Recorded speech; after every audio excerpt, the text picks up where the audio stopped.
All praise is due to Allah, Lord of the worlds. Be entirely merciful, be especially merciful. Sovereign of the day of recompense. It is you we worship, and you we ask for help. Guide us to the straight path, the path of those upon whom you have bestowed favor, not of those who have evoked your anger or of those who are astray. Alif.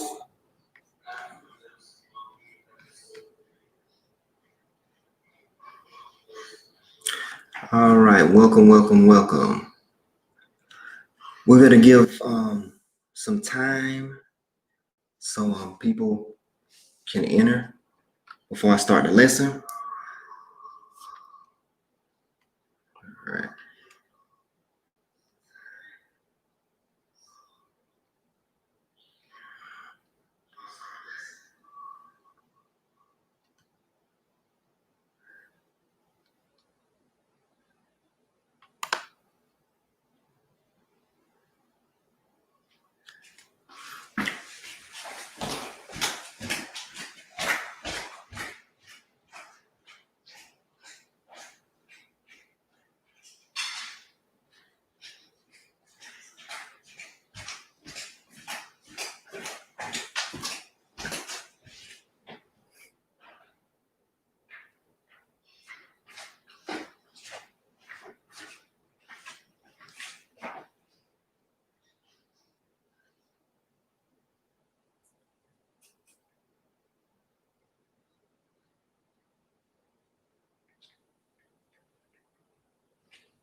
Let's see.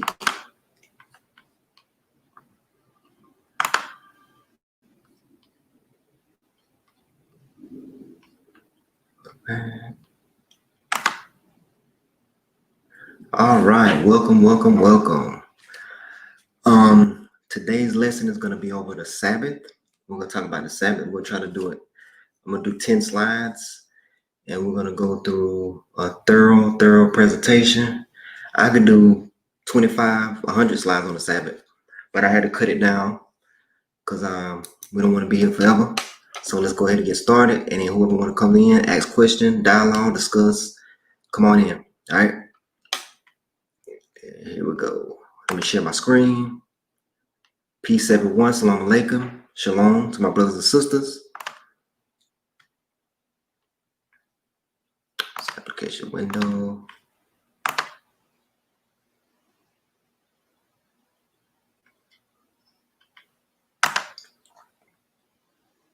All right, let's get it. The Sabbath day. Now, here's the major questions that a lot of people ask.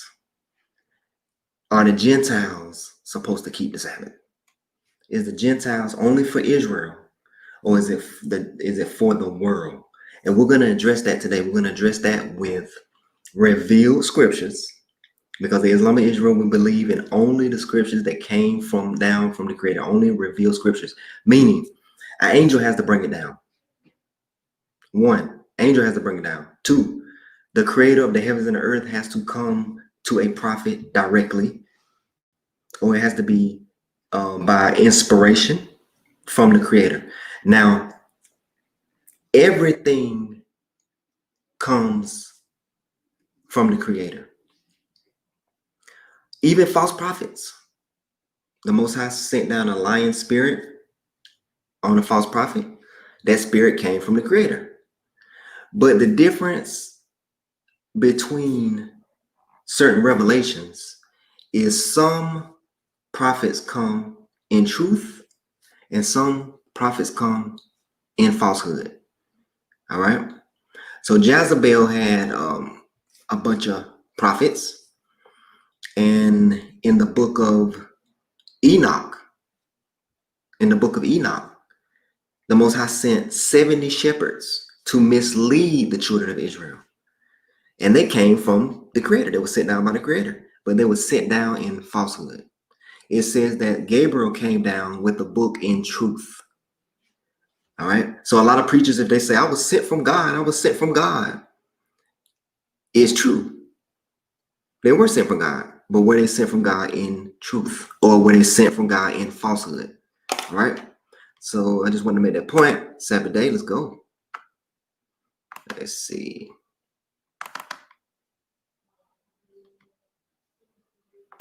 Hold on. Give me 1 second, y'all. Okay, I know what I gotta do. There we go. The agenda for today, we're gonna understand the foundation of the Sabbath. Are other nations supposed to keep the Sabbath? What the Quran says about the Sabbath, and then we're gonna calculate the Sabbath, and we're gonna end it with do's and don'ts and a conclusion. All right.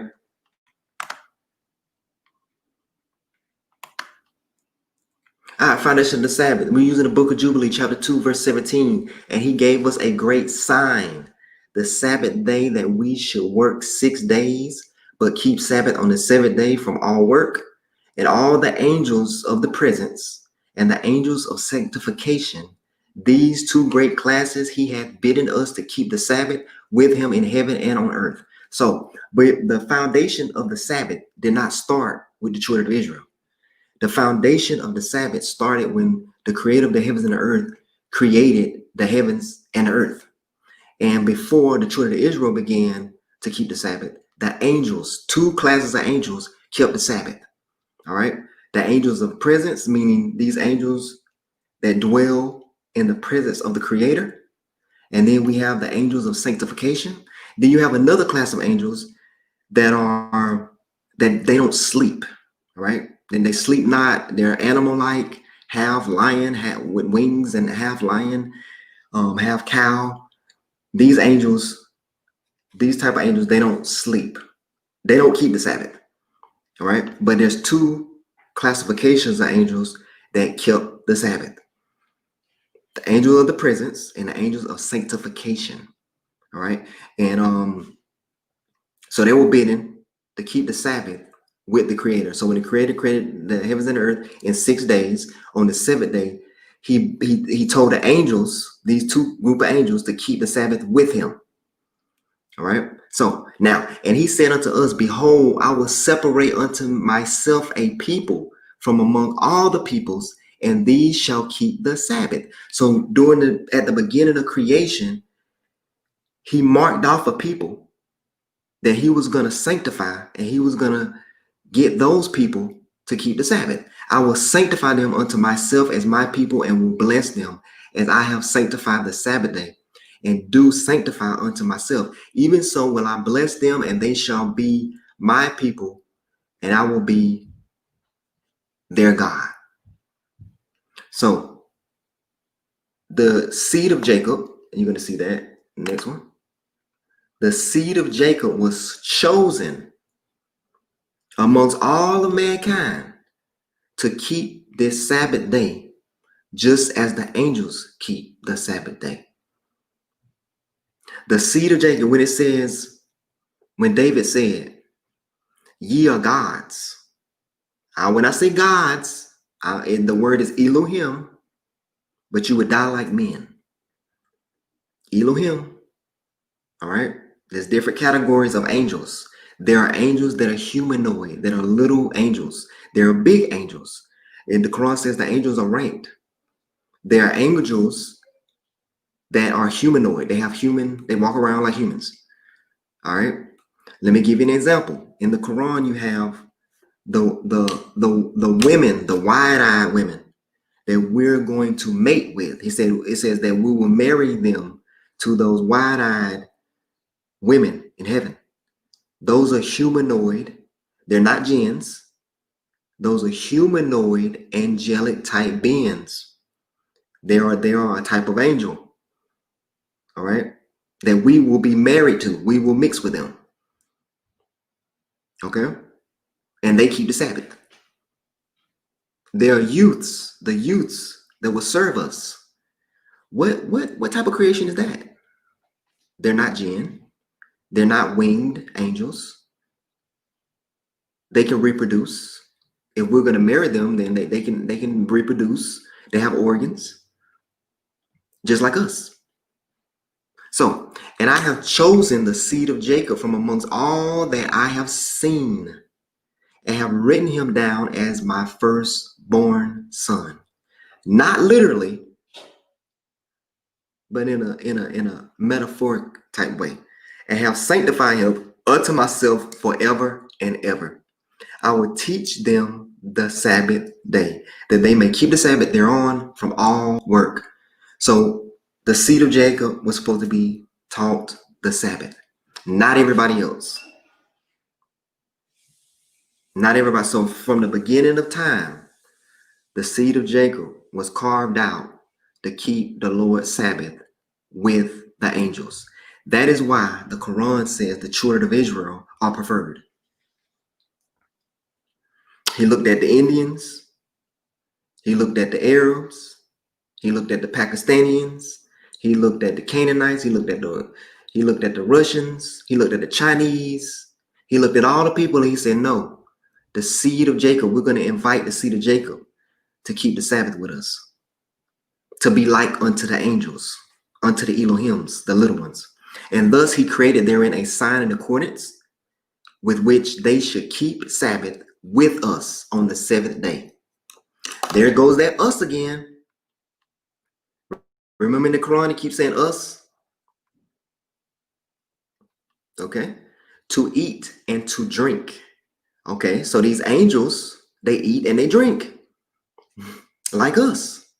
And to bless him who has created all things, and he as he has pleased, and sanctify unto himself a peculiar people above all peoples, and that they should keep the Sabbath together. Say it with me.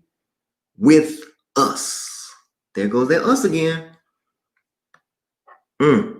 Just like the Quran says, we and us. So the Sabbath was made, and the children of Israel was invited to be similar, to be like the Elohims on the earth. But we didn't want to be that. We wanted to be Gentiles. There you go. We were supposed to have the power. We were supposed to be able to curse nations. We were supposed to be able to, like Jericho, we were supposed to be able to destroy kingdoms that went up against us spiritually. You come up against us, you have a disease on you. We were supposed to be like Moses. It says Moses in the book of Exodus, I have made you an Elohim to Pharaoh. We were supposed to be like that.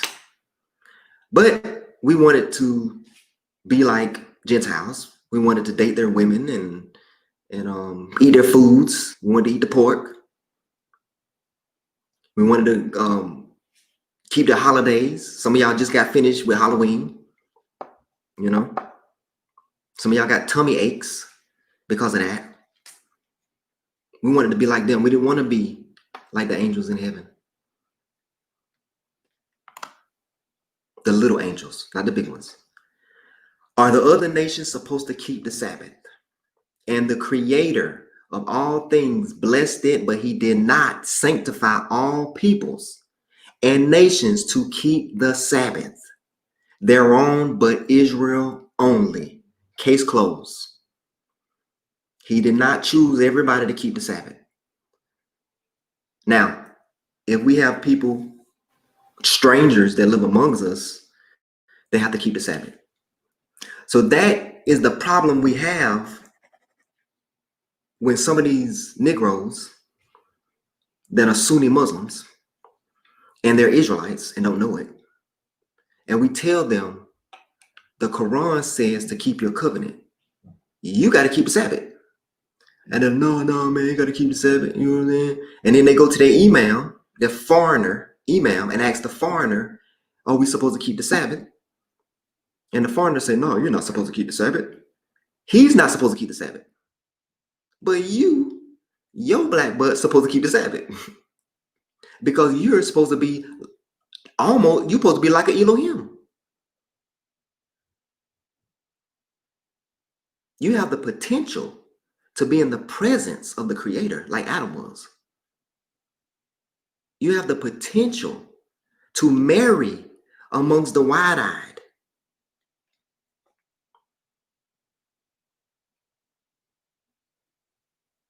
Them alone be permitted to eat and drink and to keep Sabbath thereon on the earth.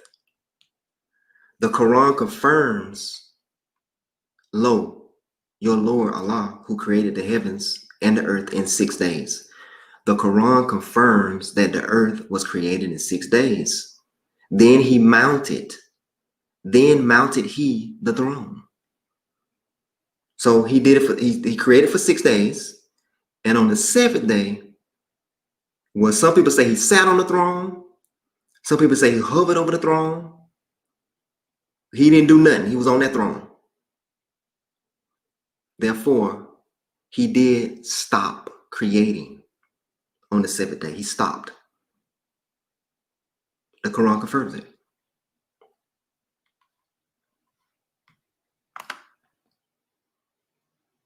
And you had already known about those who transgress. Now, all right, now we're going into the Quran.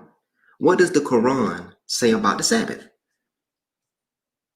And you had already known about those who transgressed among you concerning the Sabbath.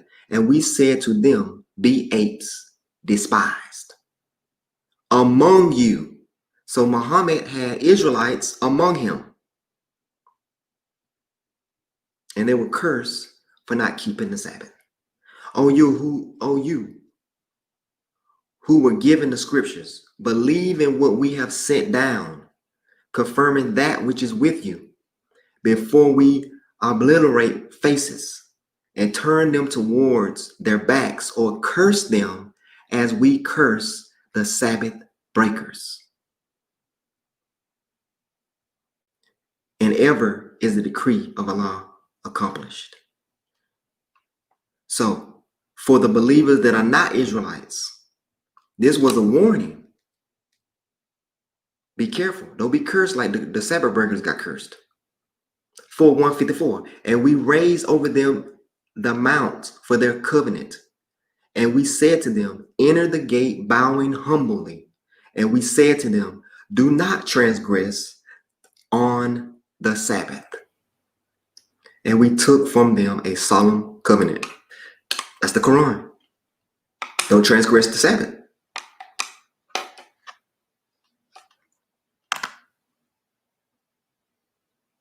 Here's another ayat, 7:163 about the Sabbath.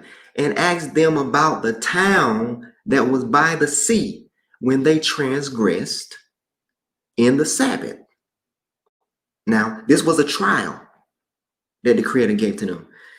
When their fish came to them openly on their Sabbath day, and the day they had no Sabbath, they did not come to them. Thus did we give them trial, because they were definitely disobedient. So this is what the Creator did to them. The angels, really. When they had a Sabbath, because they had a Sabbath one week, and then the next week they didn't have a Sabbath. So when they had a Sabbath, the angels made it where the fish were just jumping out of the water, testing them to see if they were going to work or not. Okay? And when they didn't have a Sabbath, there were no fish. When they had a Sabbath, the fish was jumping up. They was like, oh man, we got to go fishing. Oh, we got to go fishing. Oh my God. That was a test for them. So when we begin to keep the Sabbath, you're going to see all kind of deals. Everything will be on sale. That could be a test for you. 16:124, the Sabbath. Now here we go. The Sabbath was only appointed for those who differed over it. Who differed over the Sabbath? Who argued about the Sabbath? The children of Israel. It was appointed for the children of Israel because they're the ones that differed over it. They're the ones they got cursed. They had to differ over it. If they got cursed, that means there was a dispute. If they got cursed for not keeping it, for transgressing it. And indeed, your Lord will judge between them on the day of resurrection concerning that over which they used to differ. Today we still differ. Some people say the new moon gets the new moon Sabbaths. All right. Some people say the full moon Sabbaths. Some people say Sunday is the Sabbath. Some people say Saturday is the Sabbath. So on the day of resurrection, the Most High will tell us about our differences. But it was appointed over those who differ. And that is the children of Israel, who was sanctified to keep that. That's why the children of Israel, we like to chill, you know. You go to Africa, what they call it, Negro time. We have Negro time. We could chill the whole day. We could sit up under a tree and talk the whole day. All right? Because we're made for the Sabbath. When we don't work 7 days a week, we're made for the Sabbath. Let's keep it moving. Let's keep it moving. All right, when is the Sabbath? The Sabbath is the 7th day. So I start count the day after the equinox. The last day of the year is the equinox, March the 20th for 2021. So you go 2021. That's day 1, day 2, 22, day 3, day 4, day 5, day 6. That's Juma. And then day 7, 12. So I count. You count it out. The 7th day. And that this year it falls on a Saturday. Now it's not going to always fall on a Saturday because we're translating the calendar into the Gregorian calendar. So if there's a leap year, if the equinox falls on the 19th, because the equinox it falls on the 19th, the 20th, or the 21st. Then it might be on a Friday, it might be on a Thursday. But next year should be good because it falls on a Saturday. That means even Hebrew Israelites, a lot of people are going to be on it next year. They're going to be falling on the right day. 2020 was a great year for me. I don't know what y'all talking about. It was good. It might not be good for you for other people, but it was a great year for me. But 2021 will have more unity in keeping the Sabbath at the right time, according to my calculation. Children of Israel. So let me prove how my calculation is correct. The children of Israel murmured on the 15th day. This is in Exodus. I think it's Exodus 19. They murmured on the 15th day about food, right? The 15th day of the 2nd month of Ziph. That was the 3rd day of the week, according to my calendar. On the 16th day, manna came down. That was the 4th day. Then every morning they gathered manna, the 5th day. Then it says on the 6th day, they're supposed to gather double and prepare for their Sabbath rest. So if you go to my calendar, or our calendar, okay, Enoch's calendar, and go and I posted it in Facebook, you will see the dates set up for when the children of Israel murmur in the 2nd month after Abib, and you will see how it lines up, and it proves that my Sabbath is correct.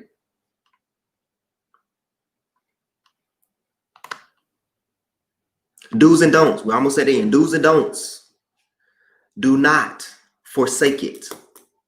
Do not forsake the Sabbath. Do not fast on that day. So in the month of Ramadan, you're not supposed to fast during the Sabbath day because it's supposed to be a feast day. You're supposed to eat and you're supposed to drink. You're not supposed to fast. So look at that. I know y'all are happy. During Ramadan, you're not supposed to fast on the Sabbath. So that was that 4 days. You got 4 days of freedom. Eat only things prepared on the 6th day. Do not draw water or bring in water from a well or something like that. Do not work. Do not move any burden. Don't move from house to house. Don't move anything, no furniture. Do not cook. Don't do housework. Do not do evil. No kill nobody, no rape nobody, no beat nobody, no cuss nobody out. Do not do your own pleasure on that day. No trade, no buying, no selling. When you get gas, make sure you get gas on the 6th day. No sexual intercourse. Halt travel. If you're traveling, chill for a minute, just stop. Okay? And if I missed anything, share it with me.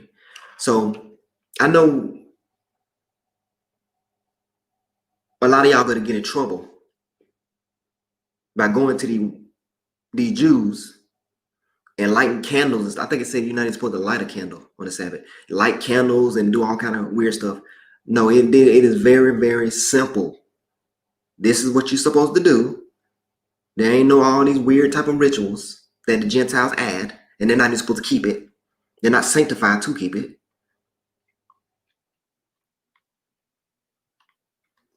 So be careful of that. The Sabbath is a sign. The Sabbath is a sign between the Creator and his people. Tell the Israelites, surely you must observe my Sabbaths, for this will be a sign between me and you for the generations to come, so that you may know that I am the Lord who sanctifies you. So a lot of people say, oh man, look, see, it says God rested. See, God rested. See, that's corrupt. God don't rest. He don't weary. The word rest means to decease. It means to stop, to cease. Just because you stop doesn't mean you're tired. It doesn't mean you're tired. Allah could have kept working. He just stopped. That's what rest means. It means to cease, to stop doing it. He just stopped doing it. There's a lot of people on the Sabbath that are not tired. They can keep working. There's people that can work 7 days a week.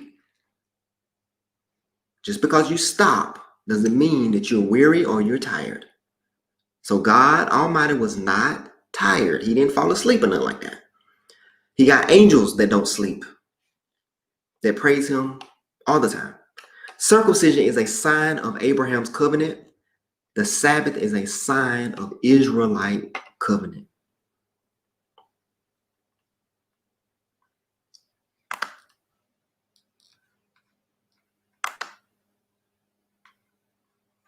All righty. See that I cover everything. All right, so we talked about the other week, we talked about Passover. Passover will keep plagues off you, all right? Plagues will not come upon you. The Sabbath will make you blessed like the Elohim. If you want to be a Elohim, the little one, you could be sanctified, and you have a chance to dwell among them, okay? The 3 prayers, they keep the prayers as a record for the day of judgment. So every time you do a prayer, it's being written down that you did it. So on the day of judgment, you get credit. So everything has a purpose. You're not doing this for nothing. All right. You keep the Passover. You're not inshallah, you're not gonna get the corona. Okay. All right. Inshallah. Now, I don't want to get the corona tomorrow. But inshallah. All righty. We got a couple people watching. Anything else? See if I covered everything. I can go on and on. Salam alaikum, everybody. Anybody want to come in? I can drop the link. I'm sorry. Let me drop that link for you.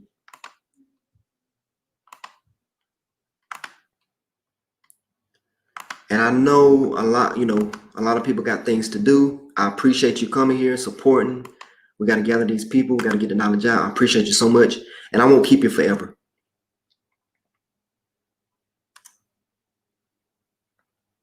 All right, dropping the link.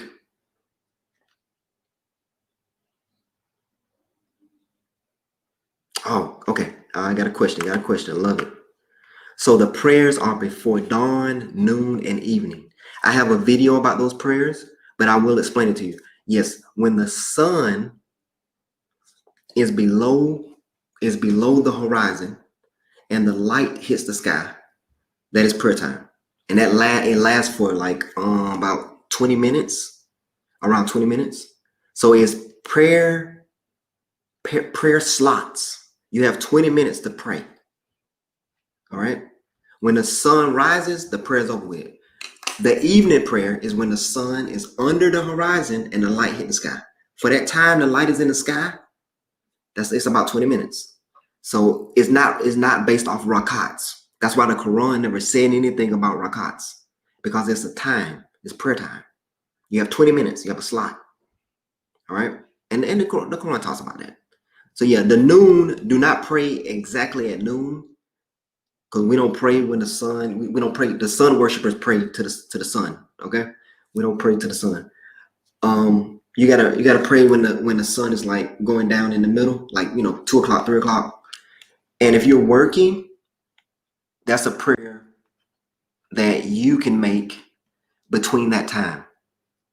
So between, let's say 1, 2, 3, 4, the middle prayer is in the middle of the day. If you're working, you just take a break and get your middle prayer in.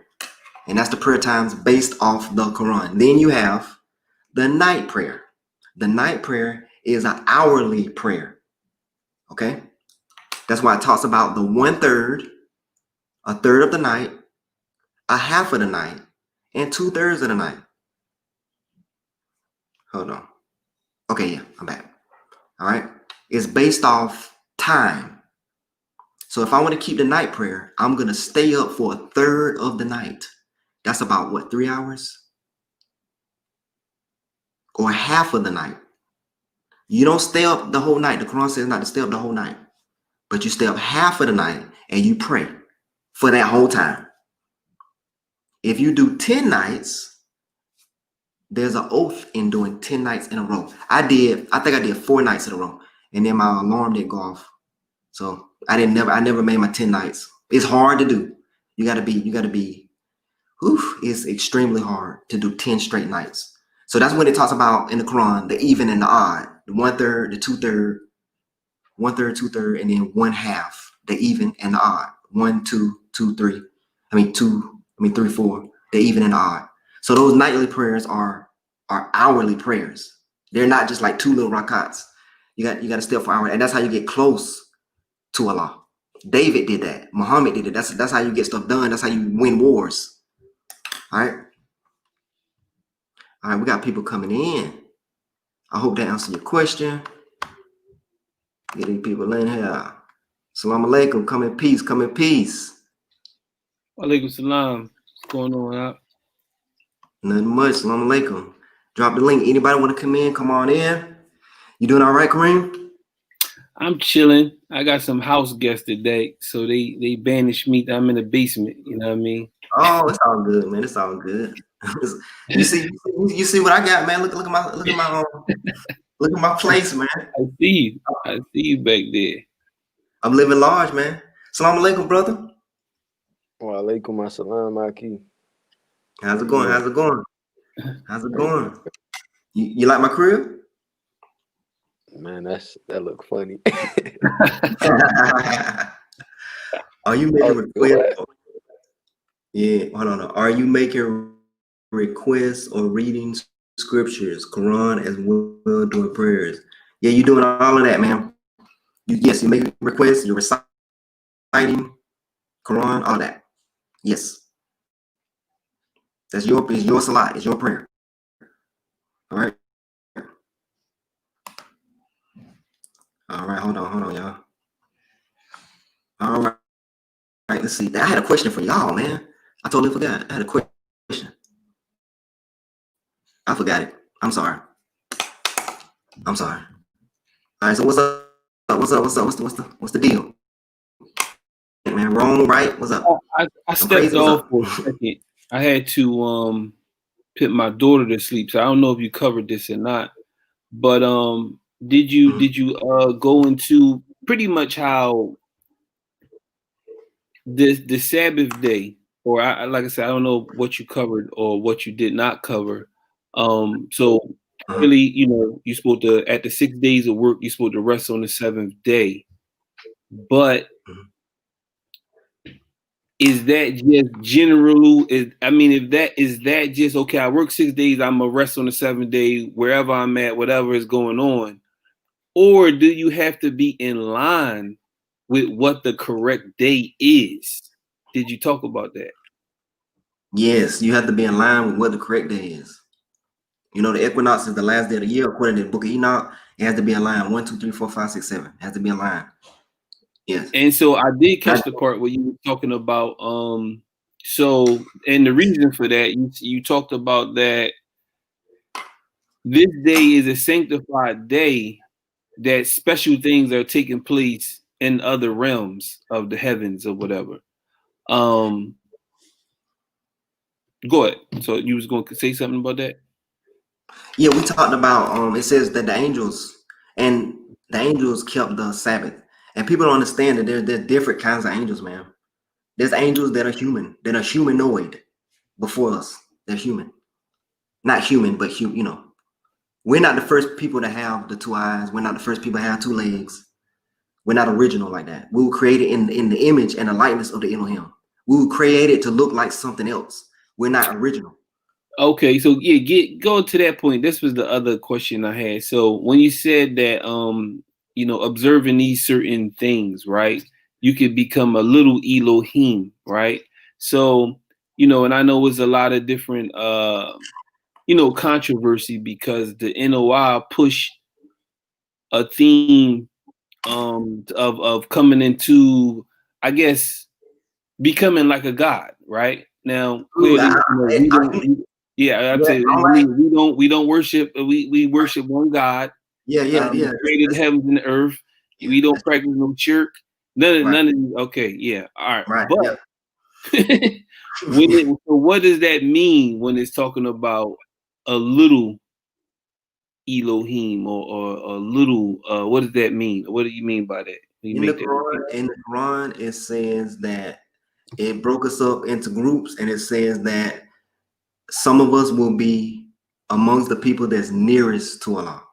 It says Isa is one of the ones that's nearest to Allah. There's gonna be some people in the garden. There's gonna be some people on earth because there's gonna be a new heaven and a new earth. But there's gonna be some people that's nearest to Allah. The followers of Isa, Isa gonna take his people because they're Israelites. He's gonna take his people nearest to Allah. That means you almost in Allah's presence, somewhat like the angels, the little ones, the little angels. So they're gonna be some nearest to Allah. They're gonna be some far off. They're gonna be some on earth. You know what I'm saying? But the children of Israel, they have a chance to actually be very close to Allah. Not, very close. Almost like unto the angels. Some of the angels. I know that sounds strange, but it says that they're gonna be something that's nearest to Allah. And Isa is nearest. It says Isa is one of the ones nearest to Allah. So the followers of Isa, they're gonna be with Isa, the book of Revelations. They're gonna be with the Lamb, and they're gonna be a group that's nearest to Allah. Because Isa is nearest to Allah. And they're gonna be some people that's on earth, living on earth in different gardens and stuff. That's what it says. If I'm tripping, help me, man. If I'm tripping, destroy me. Go ahead. So if I'm tripping. So maybe in another video, may you be able to address like kingdom of God, what your view is of the kingdom of God, and heaven and hell. And there's a lot of dispute about this, especially among Israelite brothers and sisters. They think, it's just about to be us as kings on earth, and then that's it.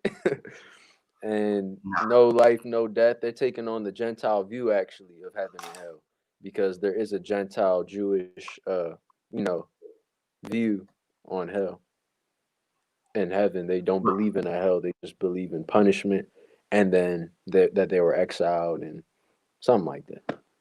So they don't believe in hell. Address it now, though. Because I mean, I don't subscribe to that though. That's Yeah, them. well, I'll make another video on it. But yeah, the reason I don't believe in it because they don't believe in all the scriptures. You know, they don't, the book of Revelation talks about hell. The Torah is straight law, you know, unless you get into the book of Enoch. Enoch talks about hell. It talks about heaven and hell. And then the Quran definitely talks about heaven and hell.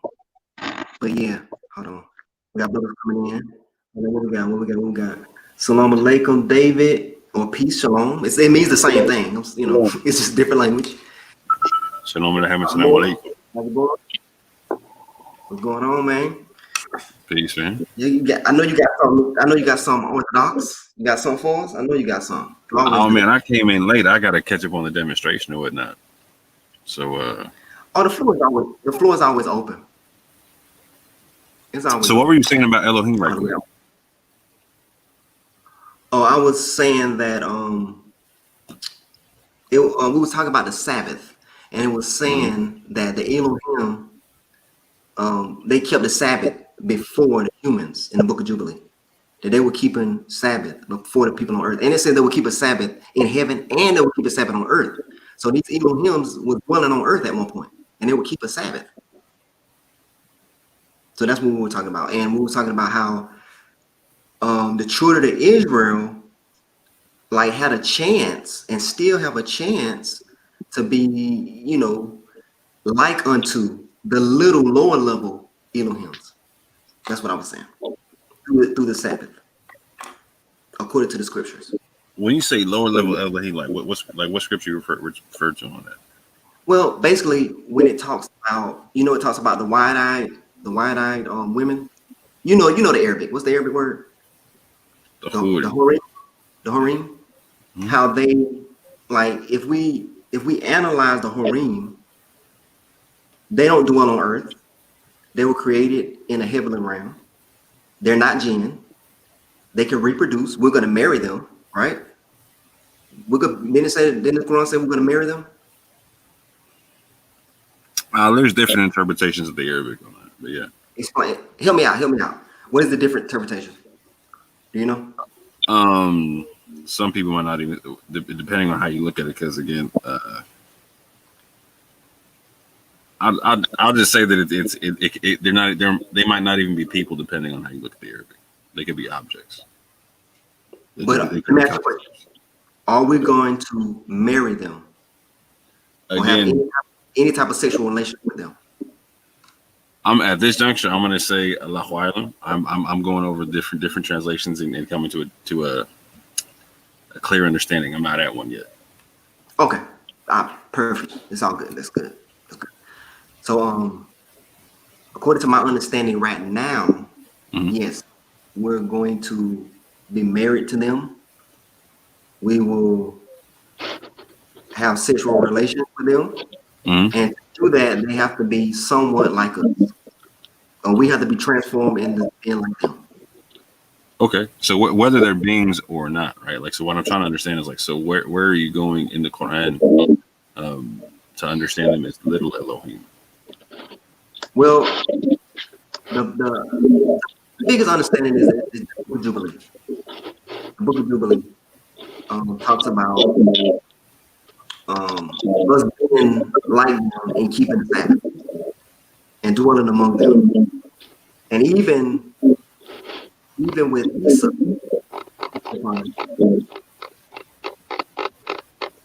he of him being like they similar to the Elohim as well. When I say Elohim, I'm not talking about flying angels. There's angels that don't. There's angels that. Is the echo somewhere? I think David might have an echo on his line. Hold on, there's an echo. Where's the echo? Hello. The only other person unmuted was David. Okay, hold on. So is that me? All right, we're good. All right, go ahead. Orthodox.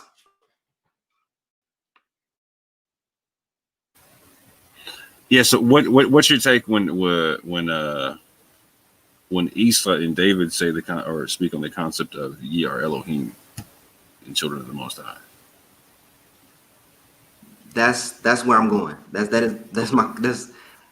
we have the potential to be upgraded, not to Gabriel, not to Michael status, but to like the Horim, the lower level, like Moses. Moses was made into an Elohim at one function, at one part. So yes, judges. But So is there any like aspect of us that are in your understanding? Is there any aspect of us that are currently Elohim, or that is something that we can become? I think we can be upgraded. We could become. But we're not in our current state. We're not. There's no part of us that's Elohim the way you see it. I think we look like them. But we're gonna die like human beings. Like it's we're gonna die like humans. We were created to look like them. Interesting. And just I'm just throwing ideas as we just building on the conversation. They said we was made to look like them.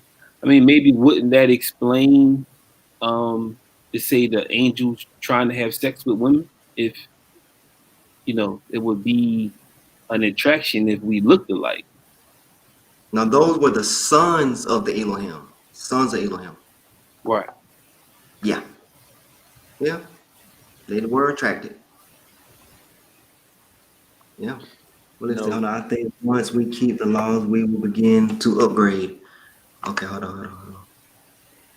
Like to be in the presence of the Creator, you have to be upgraded. That's what I believe. Moses had to be upgraded. That's why his face was shining and all that stuff. He had to be upgraded. They had to give him some Noah.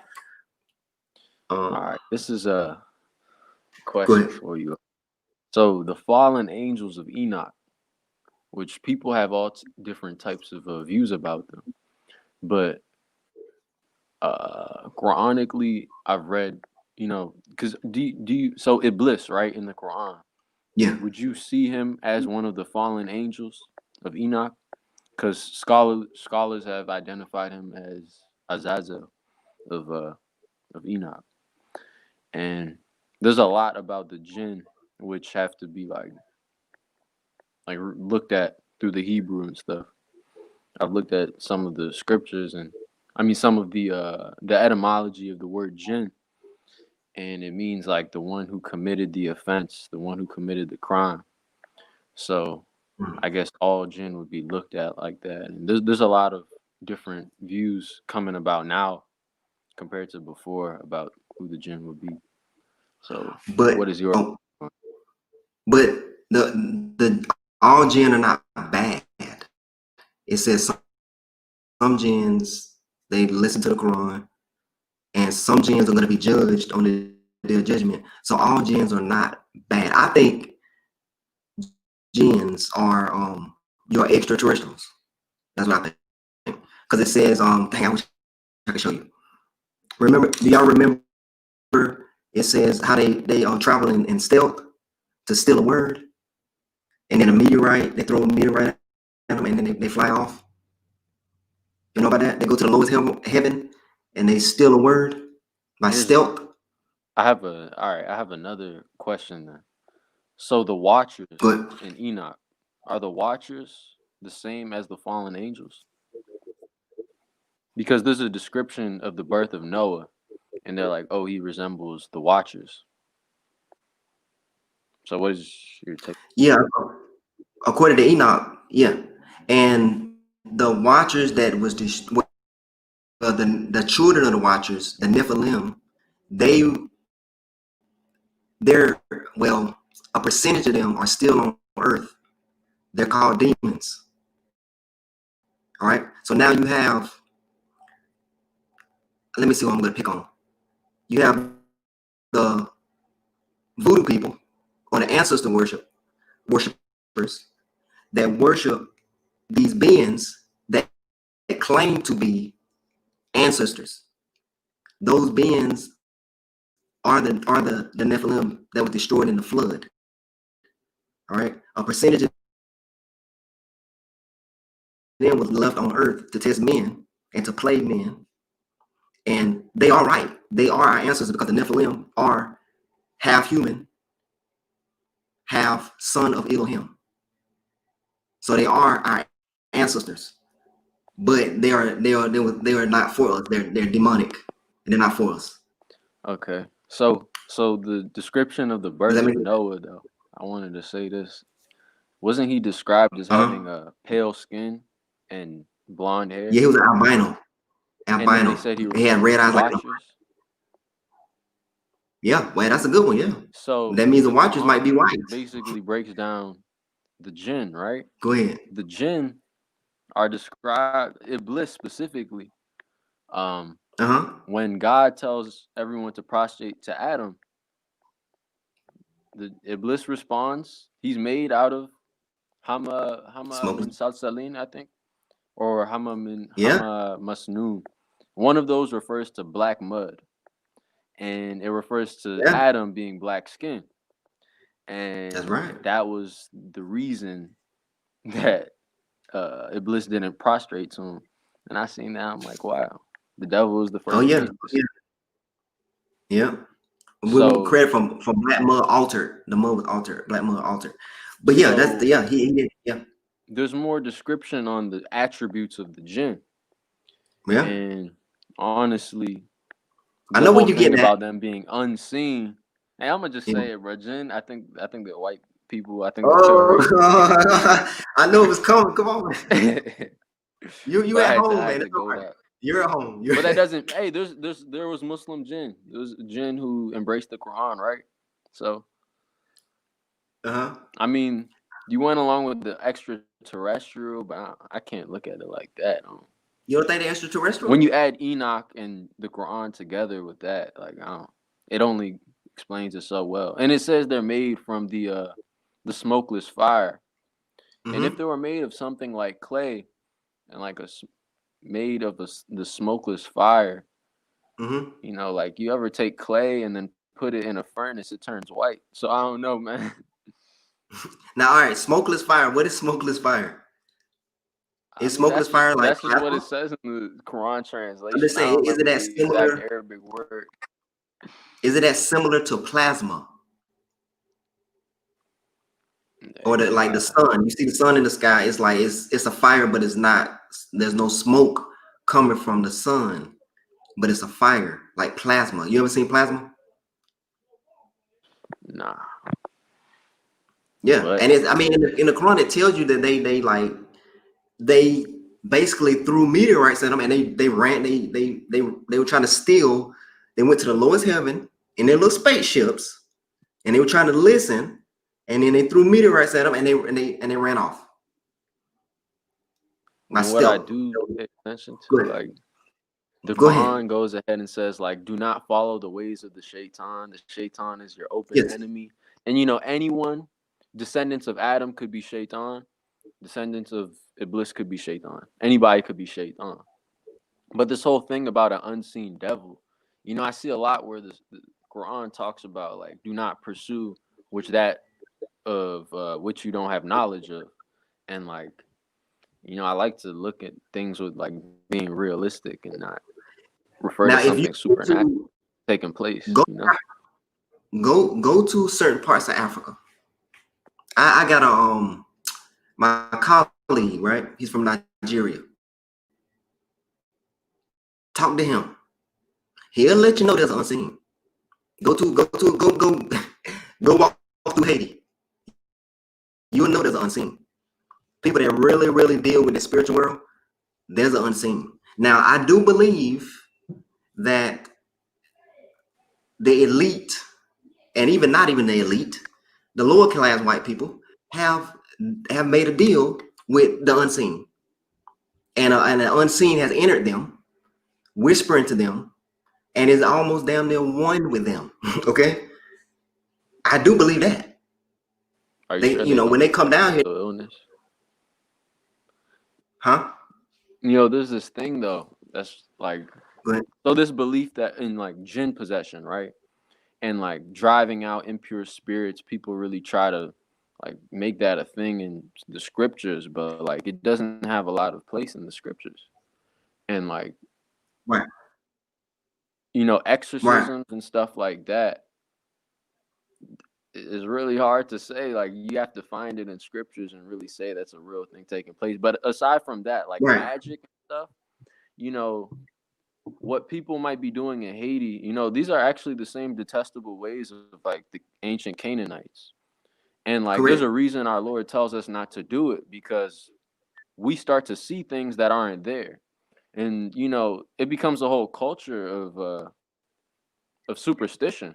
The more anxious you are, the more you start to see things. There's a reason they say people of faith are like unaffected by it. Right. And that's what they'll tell you in Africa. Really, if you go there and there's witchcraft and wizardry, people are just unaffected by it if they're true believers. And I mean, it's as simple as knowing like it ain't there, and you could just be strong and confident. That's what another side of religious people will tell you.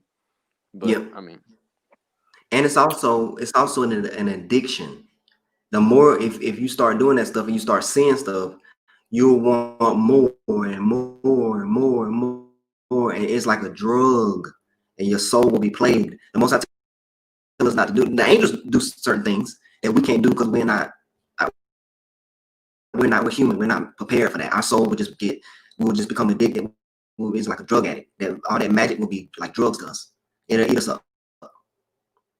That's why we're not supposed to do it. It's like a drug. Just to add real quick, and I had a different quick question. Just touching on what the brother was saying a little bit. It is some studies that kind of connect the jinn with northern hilly tribes of Europe, and connect them with the Djal and Gog and Magog. So there is a history within that aspect as well that connect with, you know, some of what you was touching on. But another question I wanted to throw out there was, it was funny this week. You know, I've been seeing all this stuff about Jesus. I think because there's a popular gospel singer that passed, and it's funny, you know, looking on my timeline and seeing the fascination with our people in Jesus, and they keep saying something about the name Jesus. You know, the songs they got the whole piece, right? And when you read in the Quran about it says that the children of Israel were cursed by the tongue of Jesus, right? That's right. And so I was wondering, right, what exactly was the curse? Isn't it ironic that they could be cursed by Isa, and then now today they're worshiping them? You know what I mean? That's kind of like a strange kind of phenomenon. Like, what you think about that? That's back to what we're talking about, like the Elohim, the little Elohims. He was able to curse. David was able to curse. Noah was able to curse. Noah cursed. Remember, he cursed Canaan. He did that. All right, that is the little, what I'm talking about, little Elohim. What else? What else? What you? I got off track. Yeah, I'm sorry. Go ahead. I'll let somebody else rap. No, go. You go. I'm like a Noor. Sorry. Walaikum salam.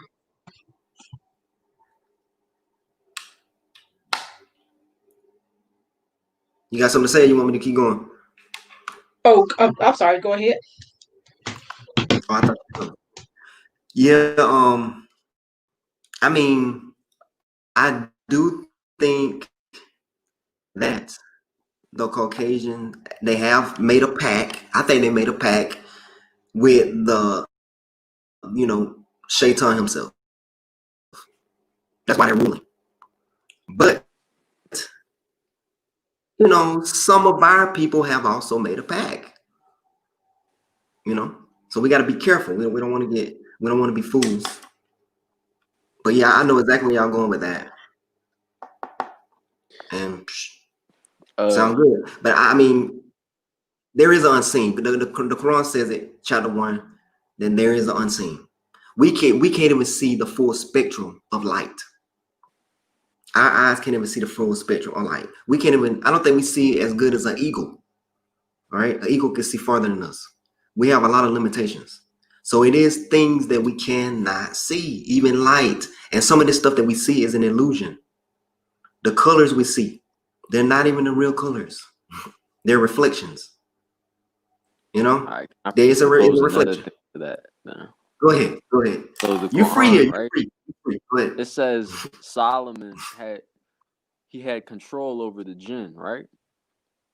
Oh, I know where you're And going. I know. it references that they built high places for him.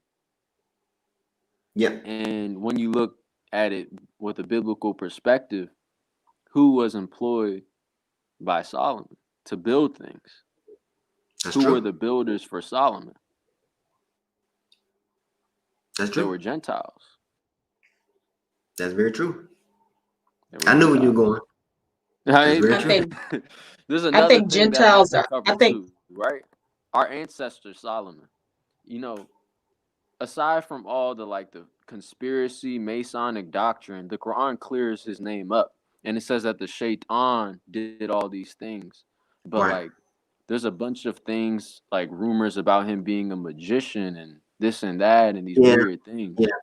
But it's completely false. And he actually exposes this age that people are living in where those powers to be are ruling things. In the Wisdom of Solomon, which is a book that got taken out of the Bible, Mm-hmm. it exposes so much in that Apocrypha. So I want you to don't know if think. you read on that too. Just quick question: you don't think that jinn are jinn and humans are humans, even if they're Gentiles? We can we trace their lineage back to the sons of Noah?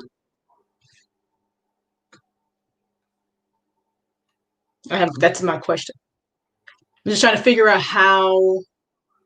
I was hearing what you're saying. You were saying with the you thinking that the Caucasians may be jinn, but some of the things that the jinn were mentioned to do in the Quran, those people that are here, they can't do those things.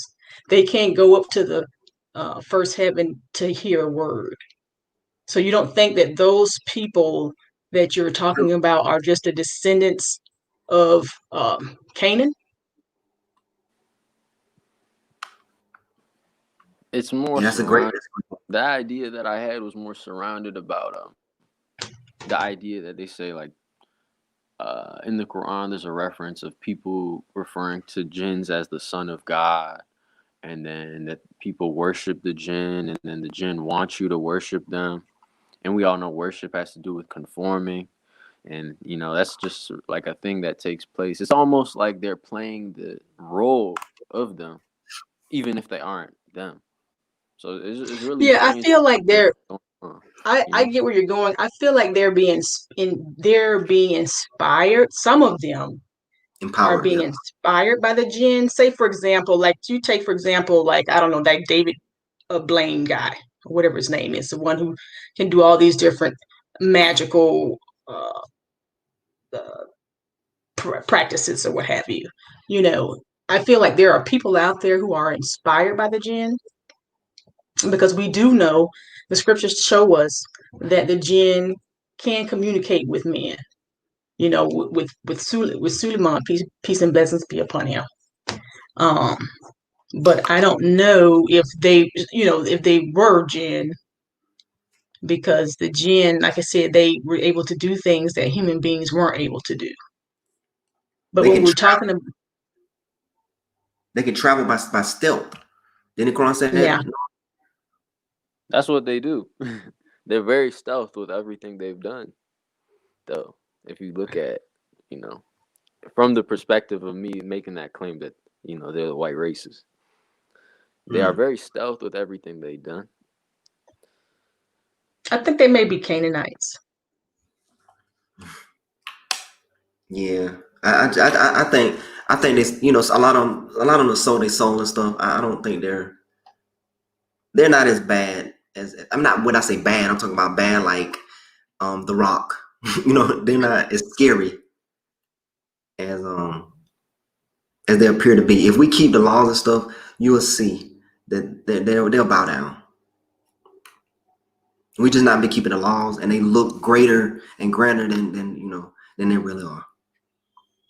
You know what I'm saying? As far as Iblis is concerned, this is just my own personal opinion, with Iblis, I feel like Iblis is doing exactly what he's supposed to do.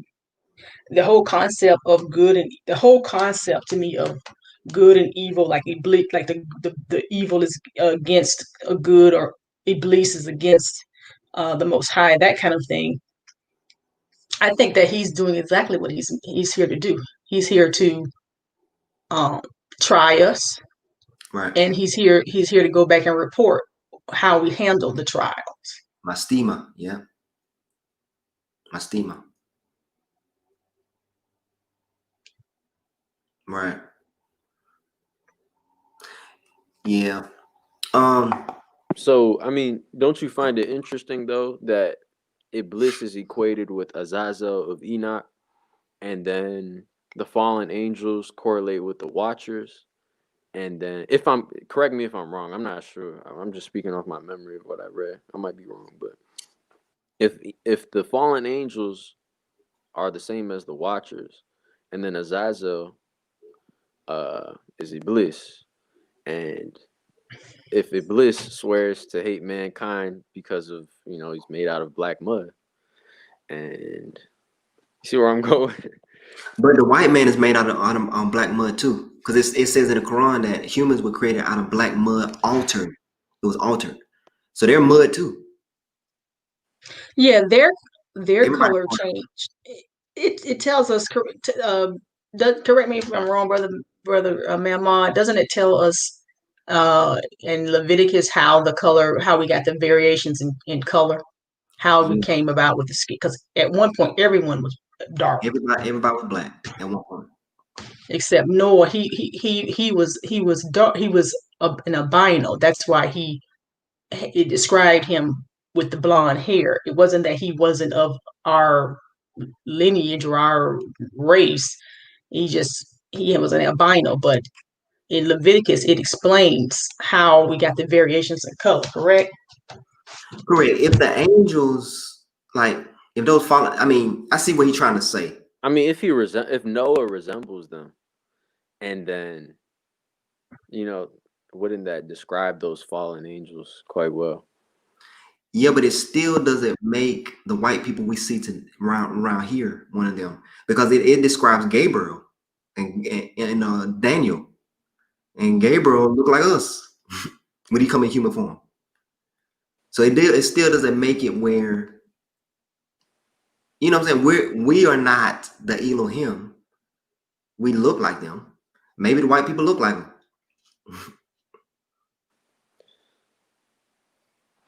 You see what I'm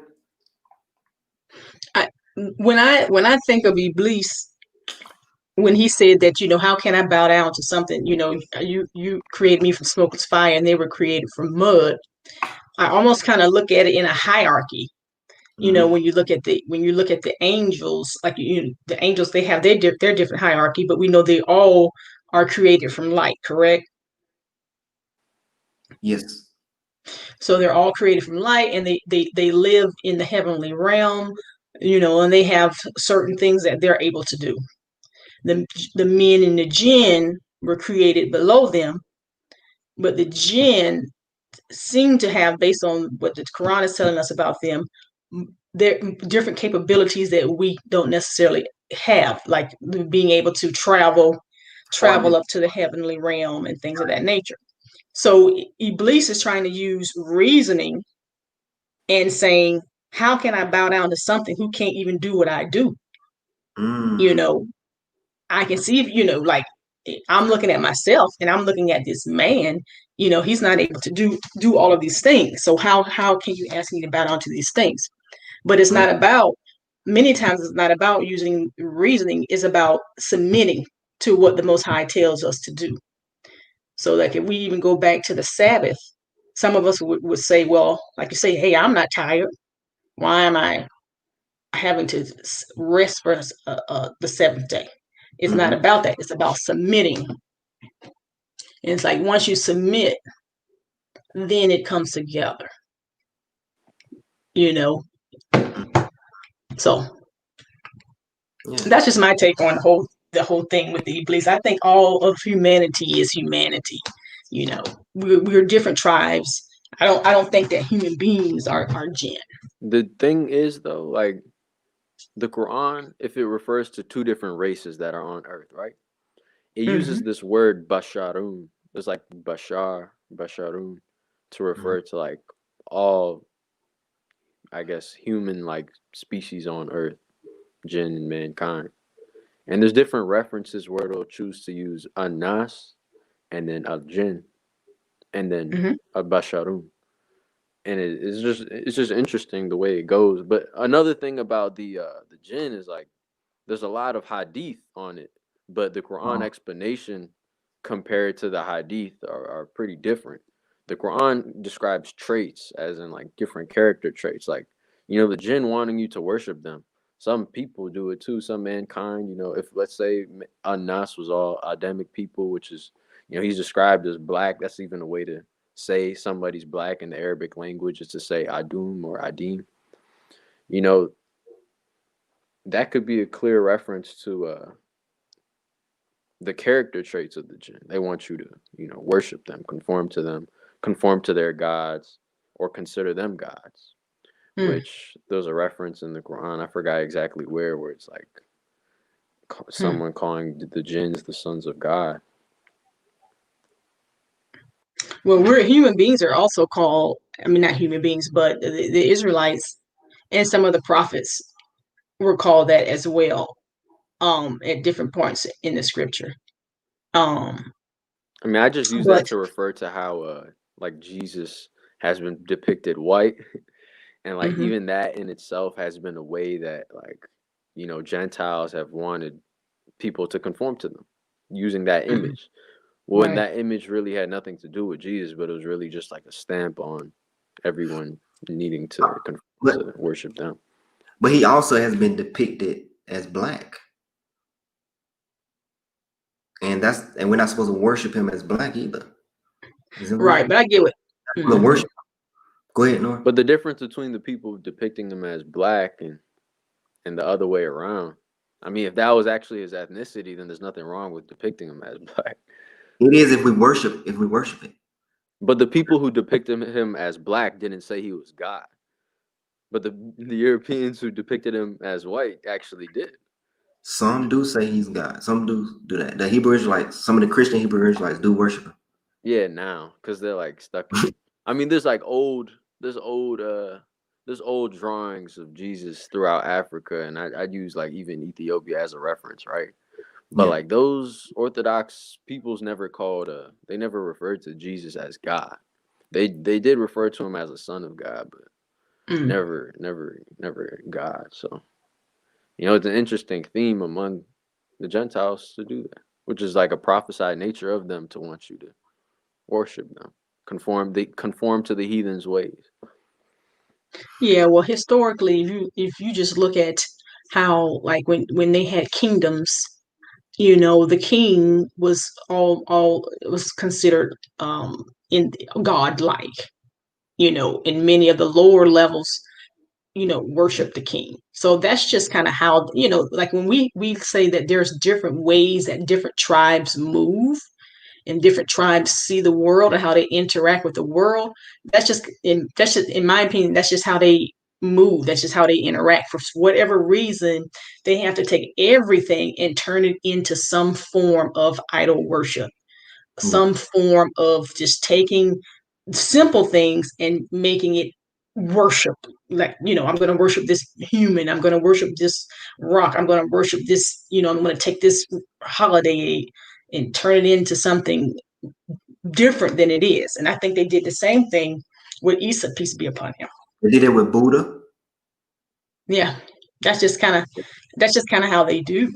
That's just what they do. I mean, and they've just been doing that. But again, like someone just had said earlier, that there are Muslim jinn. According to Enoch, yeah. And the watchers. Hold on. Salam alaikum, Malik. Wa alaikum salam, everybody. Salam alaikum. Hey. Salam alaikum. Yeah, who's Malik? Were you listening?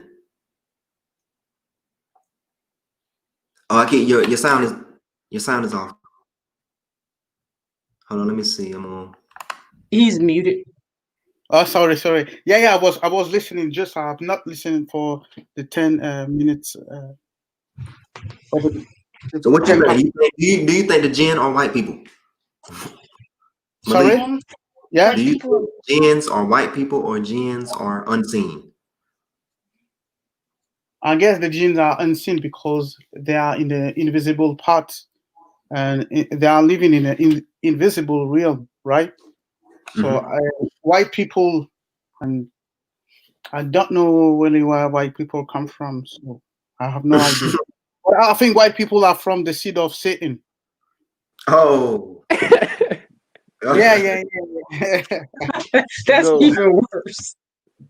Yes. But I think because I don't think like white people are from the Nephilim, because in the book of Lamech of Cain, and the Nephilim were black, because we know that Nimrod was black. So the white people come from the Nephilim, and I think I think they were created.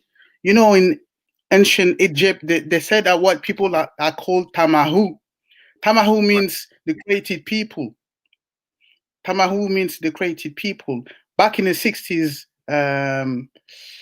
Elijah Muhammad used to say that white people were created, but I didn't buy his story because his story was very weird. You know, like they were creating like in ancient time, that for created them, like it took like 600 years. I didn't buy this story, but I do believe that white people are either from the line of Cain, or they were created biologically, I think. Yeah, something like that with the white people. Yeah, because white people, like, they have not too long history of being here. You know, they were they were there for 6,000 years. They've been here for 6,000 years. That's very, very young. So white people, like, just like came out all of a sudden. They were living in caves. And there's a story, like, there is a stories about Musa alayhi salam that went to them, to the people that were in caves, and they were judged to be very, very troublesome. So Musa alayhi salam exploded 300 of them and taught them how to work, how to behave in the city. So you know who were in those caves? Yeah, in the Caucasian mountain. That's why we call them Caucasian. You know, Caucasians and Asians. So those people were first seen there, because we know what we know. We know that Europe was ruled by black people, right? They were, you know, ancient islands, ancient Britons, ancient Scottish. All of those people were black. In Europe, back in the time, you would find the line of Japhet there, the lineage of Ham there, and the Israelites there. That were ruling Europe until 1600, something like that. You know, King James was black, etc., etc. And we know that islands, Scotland and Britain, that were populated mostly by black people, were put in boats in a slave trade, in transatlantic slave trade. And we know that, you know, for example, Jamaica, we know that like some of Jamaicans are from Irish ancestry, but they were not white, they were black. That can explain the accent. The same as the island like Barbados, etc.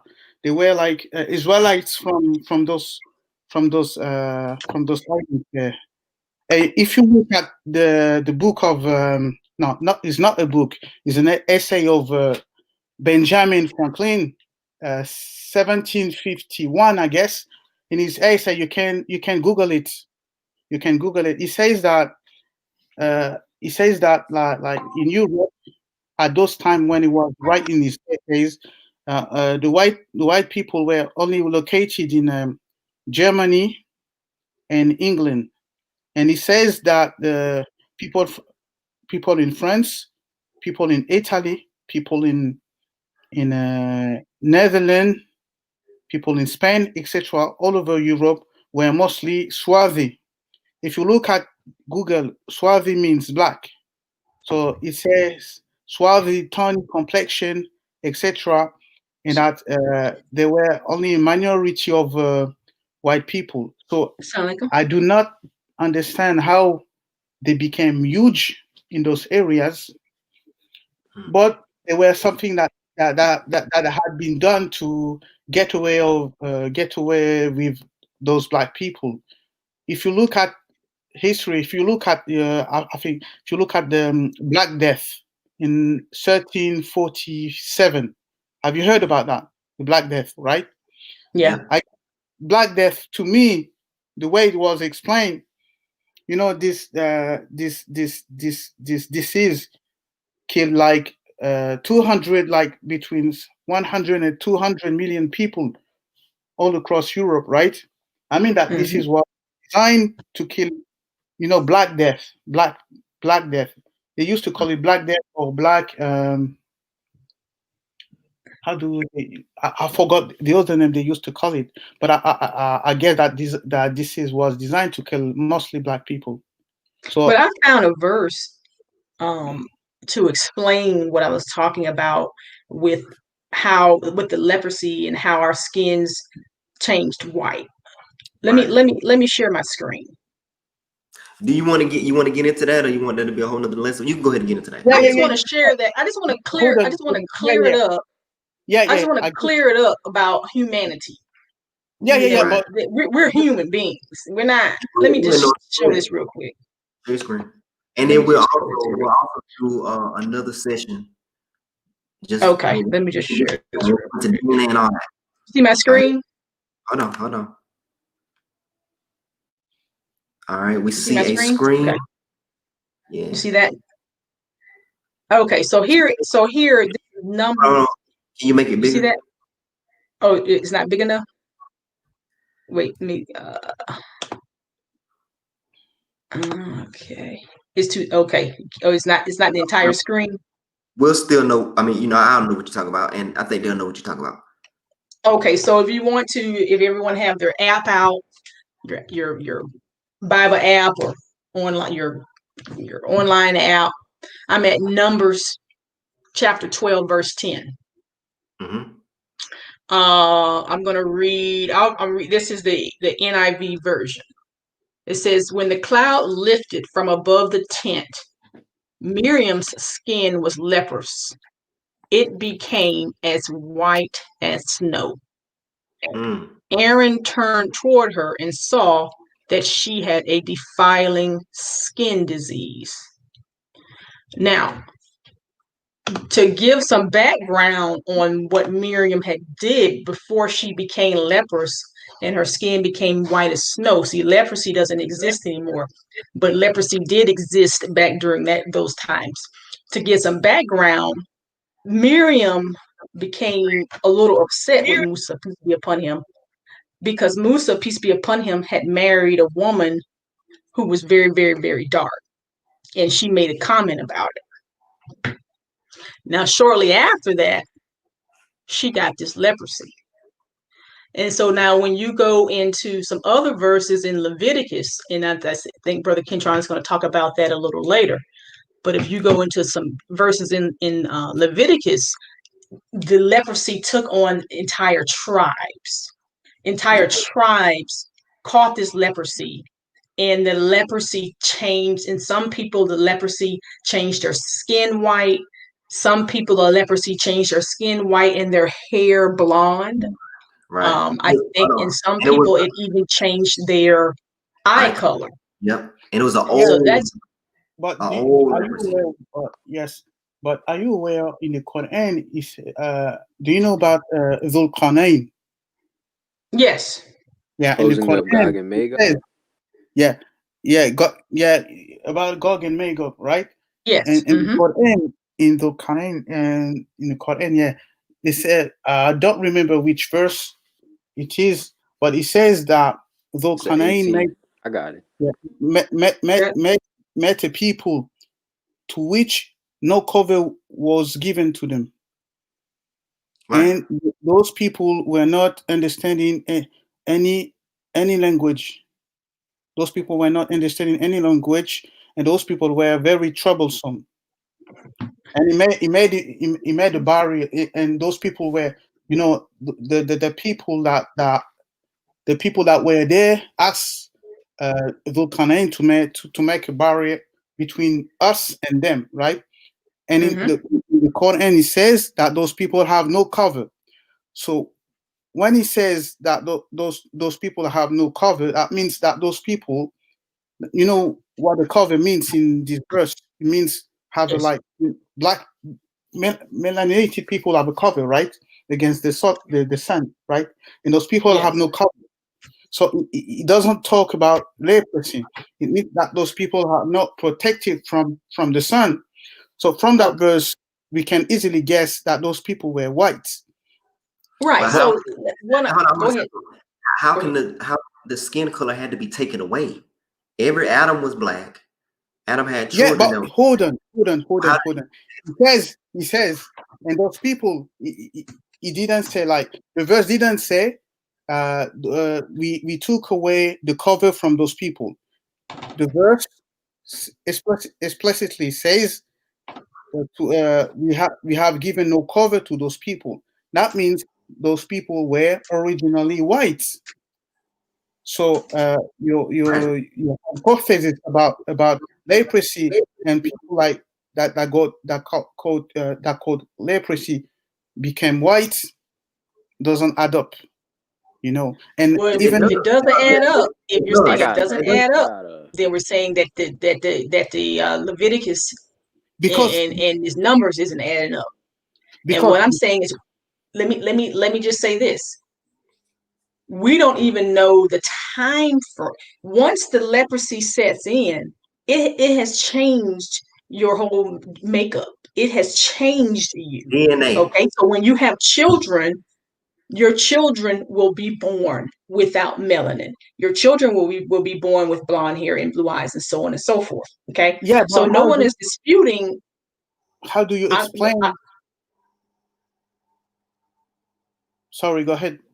Go ahead. No, what I was saying is I'm not disputing Jericho Maine and his travels in what the Quran tells us, that when he came to these people, the Gog and Magog people. But we know, based on the scriptures, that at one point, including the Gog and Magog, they also caught that leprosy, correct?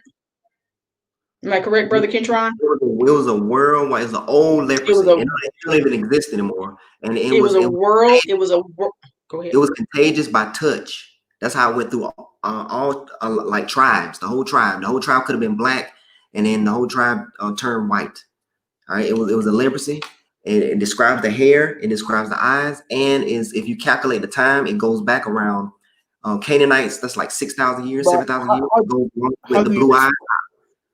So yeah. How do you? Go ahead, Brother Malik.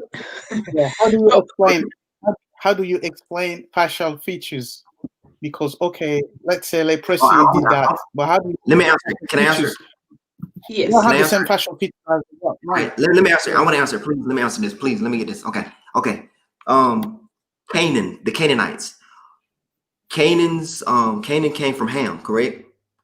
Ham gave birth to who? The Ethiopians, right? Have you ever seen Ethiopia?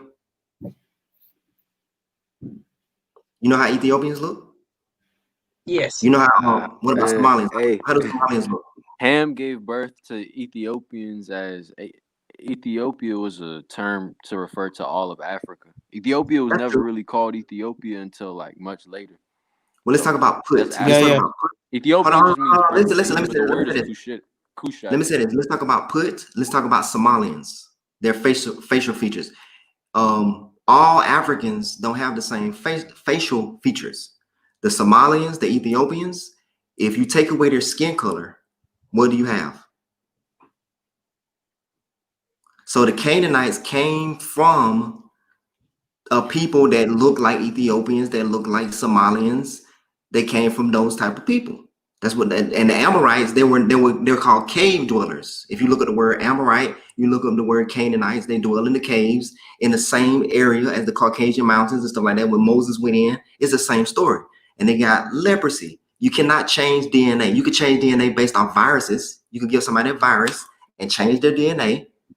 And it was a leprosy that changed their skin color. That's why they, even in the Middle East, that's why they covered their face. The leopards, they covered their face and they said, I'm a leopard, I'm a leopard. They had to cover their face. That's their tradition. That came from when they got leprosy. They changed it into some type of Islamic dress, but that's I a part of found their something tradition. interesting too, real Go quick, ahead. since we're talking about the Ethiopians. That Yeah, was like blew hold my. on. They look, I want to they share look this. like, go ahead. Can I share? Let me see if I still have it. White people before they turn black, before they turn white, they look like a Somalian, Ethiopian type people. Their facial features. You got some pictures? Here's some pictures. Is y'all kind of still skating around, just kind of talking about is the white man the devil or not? Is that what? No. Hey, No. I'm Can I answer that? Ethiopian. Kareem, can I answer that? I'm Ethiopian. The word devil, I don't No, look like a go, white man. I got you, bro. No, I want to say this. Give me one sec. And I Kareem, could let me explain, you know, then I I'll mean, go. our ancestry goes back to Hold on, let me Judah, say this. but like Let me say It this. this does. is to divide African people. Like that's not good. There's a lot of No, like me bro, as a Aki. Sudanese No, person. nobody's saying that. Nobody's saying that. Aki, Listen. I got you. Nobody- I'm gonna show you I'm something. here. I came. All right, let me just get Hold on. a Let me chance. say this. I want to say this. That was wild. Kareem, Aki, I got you. listen. Hold on. No. The word Oh, okay. devil means adversary.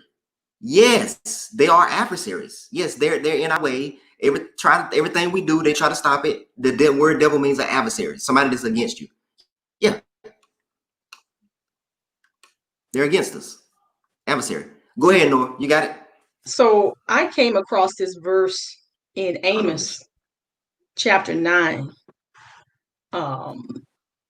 Chapter 9. Let me get to it. Verse 7. That blew my mind.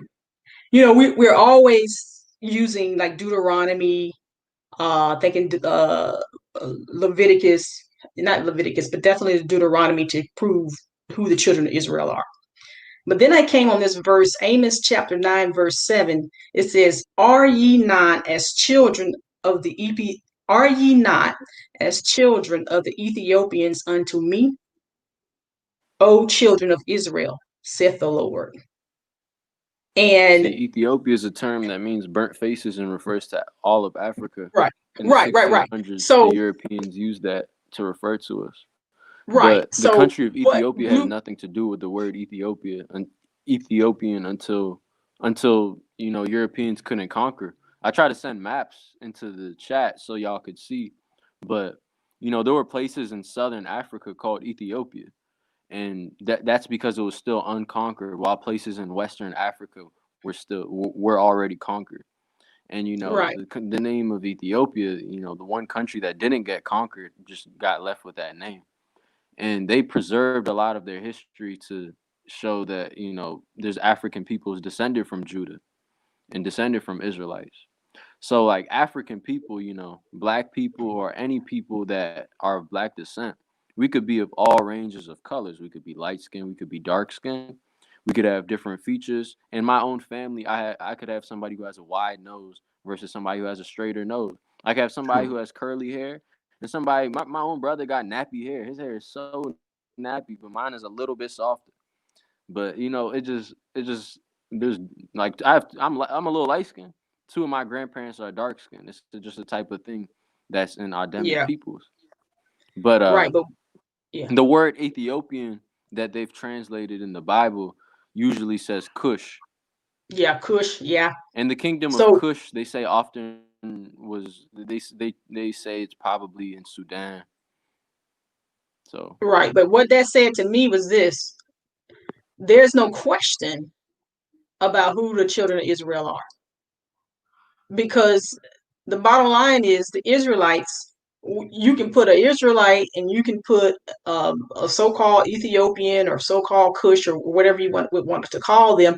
You can put us side by side and we look alike. So there's no question. So the folks that are going in, who are claiming to be Israelite over in the other part, over where we used to live, we already know they don't look anything Cush. They don't have our facial features. They don't have our hair. They don't have our color. They don't have any of these things. So we already know, the scriptures is already showing us who the Israelites are. And we don't even need to use Deuteronomy 28. We use Deuteronomy 28 because that has the most evidence. But for those folks who are saying, oh, these curses can apply to anyone, so on and so on and so forth. Okay, well, let's go to Amos chapter 9. And you tell me the people who are as children of the children of Ethiopians or children of Cush. We are. Yeah, that's right. Also, I like what you said. That's good. This back to Gog and Magog. I wanted to say one thing. There's a story of the angel of the Lord in Revelation. I think maybe Revelation 20, where it's like it says the angel of the Lord locked up that serpent for 1,000 years, the one who's Gog of Magog, and then the servants of Christ reign for 1,000 years. Are y'all familiar with that? Yes. Do you believe that the servants of Christ have reigned already for 1,000 years, and then now we're in the times of the Gentiles, or what do you think that? Oh, no, it's that. What was it? They're locked for 1,000 years, and then fulfilled are the times of the Gentiles. So I mean, I think the other passage I'm thinking of might be like Luke 21 or 23. I'm gonna have to see real quick.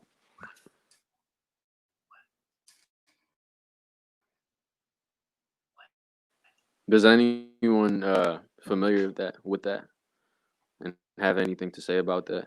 I know Brother Malik was speaking on that earlier.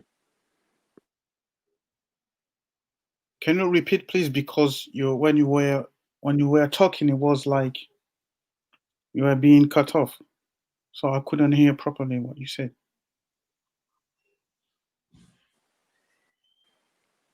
Okay, is it good now? Can y'all hear me well? Yeah, I was saying that there's a prophecy in Revelation 20 about Gog and Magog being locked up for 1,000 years, and it says that serpent that is Gog and Magog will be locked up for 1,000 years by the angel of the Lord, and Christ's servants will reign for 1,000 years or something like that. So I just wanted to see what you think about that. I do think that Caucasians people, those people that were locked up, are Gog and Magog, and I think they invaded Earth already. And I think those people that we are talking about, the Caucasian people, are Gog and Magog, because when we see the corruption that is crippling on Earth, is made by them. So, and those people are like, are you familiar with them made with sulfur? Those people, like Caucasian people, have sulfur in them. We black people, we don't have sulfur. Have you heard about this? It's true. Is this really true? I'm gonna look into it. Yeah, you can Google it. They have sulfur. I'm telling you. And you know what? You know why sulfur? Because sulfur is something that related to the devil. Have you heard about that? Like sulfur. When you smell sulfur in the air, like it's kind of devilish things. So, but you can Google it and you can see that what people have sulfur in them. Well, this is one thing I do know. According to the Holy Quran, that it says that Gog and Magog will leap forth and hasten to every height, right? So we know that the European has colonized the whole planet. That's one thing we know for sure. They did this. When we look at the origins of the creation of their history, they lived in caves and hillsides. It was because their mastery of the use of fire, which helped them create a brutal nature and a hard nature that they lived upon. And once they came out and, you know, they fought against themselves, they was prepared to go amongst all people and divide and conquer, you know, and that's something that they did. That's something that we witnessed. We see that all over the planet. This small group of people came out and destroyed, killed, raped, and murdered all of the indigenous people all over the planet.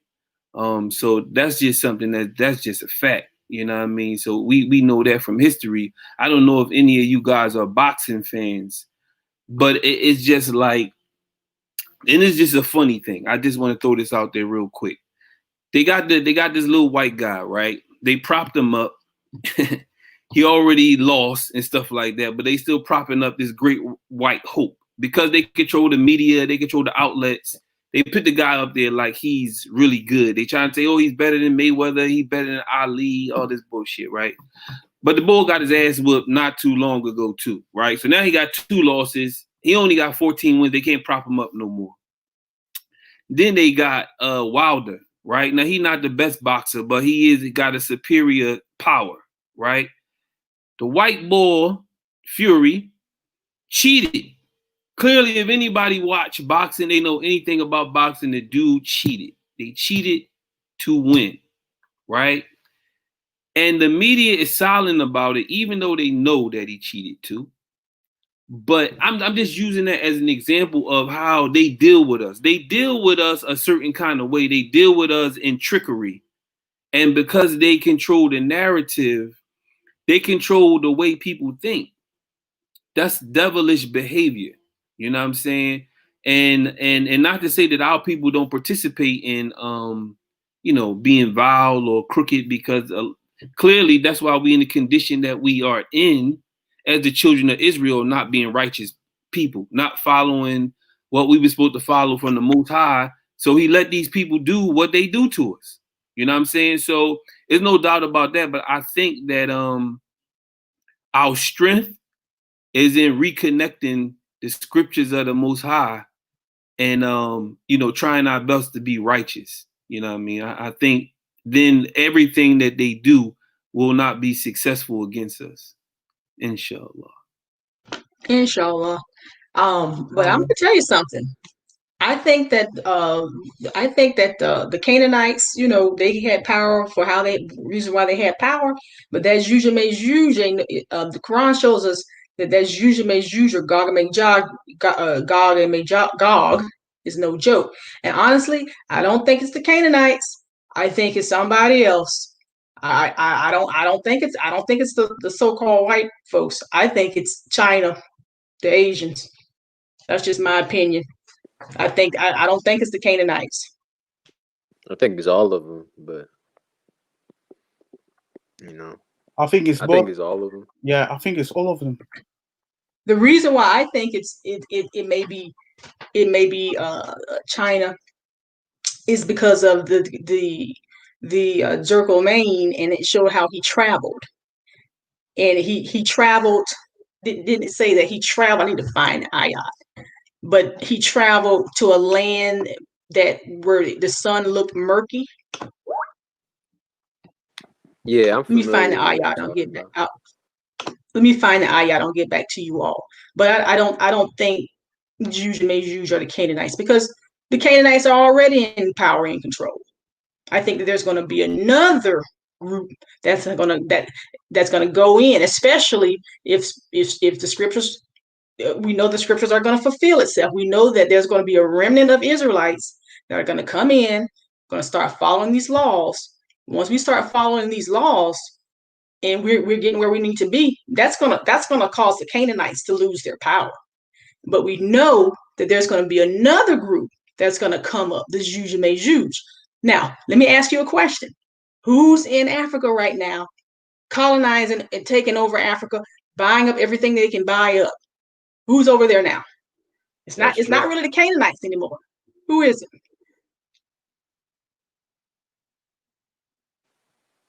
Yeah, it's China. It's China. Every country's in debt. China's over there. Yeah, China. Listen, China is secret. Is slowly now. They're already enslaving the United States. We're already in serious debt. The United States is already in serious debt with China. China's doing the same thing to Africa. Now, what happens when China tells the world that I'm here to collect my money? What do you think is going to happen when the world doesn't have money to pay China? Because we're all going through what we're going through with this coronavirus and so on and so forth. The world's going to have some problems. So I think that as a people, we've experienced the Canaanites. We've experienced them for quite some time. They were the ones who put us into slavery, in addition to the Persians, in addition to the Indians, so on and so forth. But that's usually Juge. Let's get ready. And I don't think it's going to be the Canaanites. The Canaanites are going to be light work compared to Juge. Well, here's the thing with Gog and Magog. The descriptions of all the things that they're prophesied to do without Hadith, like take out Hadith description of that, because yeah. But if you look at all the biblical revelations and then what the Quran has to say about Gog and Magog, it's already happening. All of it.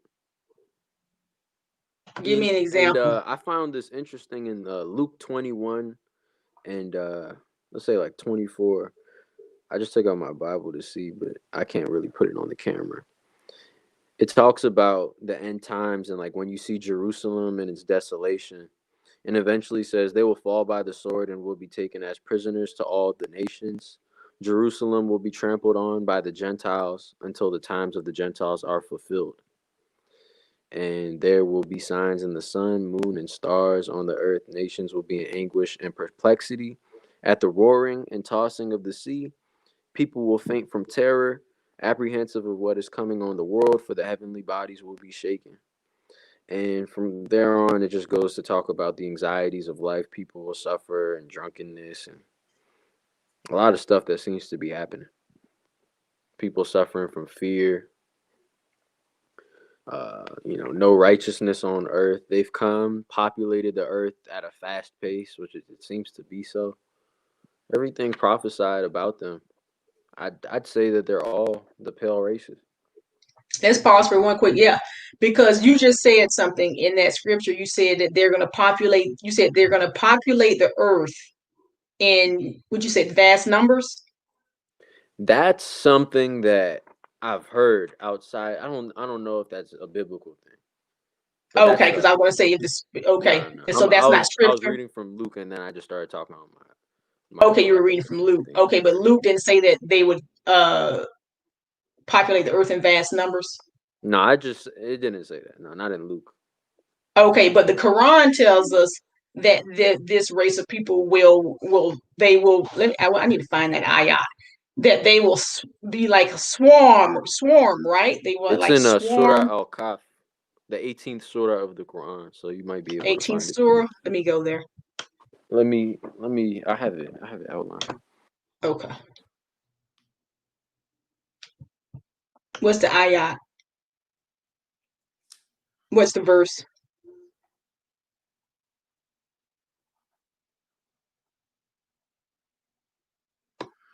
Pause for a minute. Do you believe in the 400-year prophecy? Yes. I know you do. In like the 94th ayah. Do you believe in the 400-year 94 and on from that? My bad. I just wanted to give her the Okay. I'm sorry, I didn't get that ayat, brother.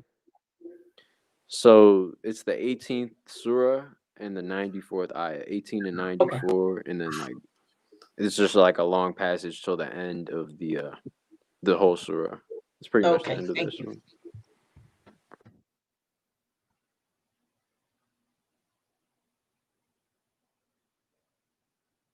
Do y'all believe in the 400-year prophecy? 400-year prophecy. Anybody? 400 years of slavery? Yes. Yes. Yes. Yes, for sure. That's supposed to be done. That's supposed to be The done by who? 400 years came to pass in 2019. Who's supposed to do that? Supposed to do who? Who's supposed to put us in slavery? Gentiles? It says Amorites. Is that what it says? Amorites? Yep. That's Canaanites. That's Canaanites. It said Amorites. Whoa. What verse is that, Brother Kentron? Genesis something. When it talks about Abraham, I have to look at it. I think that the book of Revelations is future prophecies. Gog and Magog will swarm. They're going to destroy America. They're going to destroy Babylon. That's a prophecy. That Babylon the Great is supposed to be destroyed. Babylon was taken over. The old Babylon was taken over by the Amorites. All right. So now we got the new Babylon is going to be destroyed by Gog and Magog. The real Caucasians. Because the Western Europeans are not the real Caucasians. The real Caucasians are the Russians. All right. Carcass and they're Asians. And Gog and Magog, Caucasians and Asians. Russia, China, North Korea, they're gonna come together and they're gonna destroy the Western world. They're gonna come on every slope. Right now, Russia is in the Arctic. They got an army base in the Arctic. China is building islands, and they're gonna get together and they're gonna come from the North Pole. They're gonna come from the South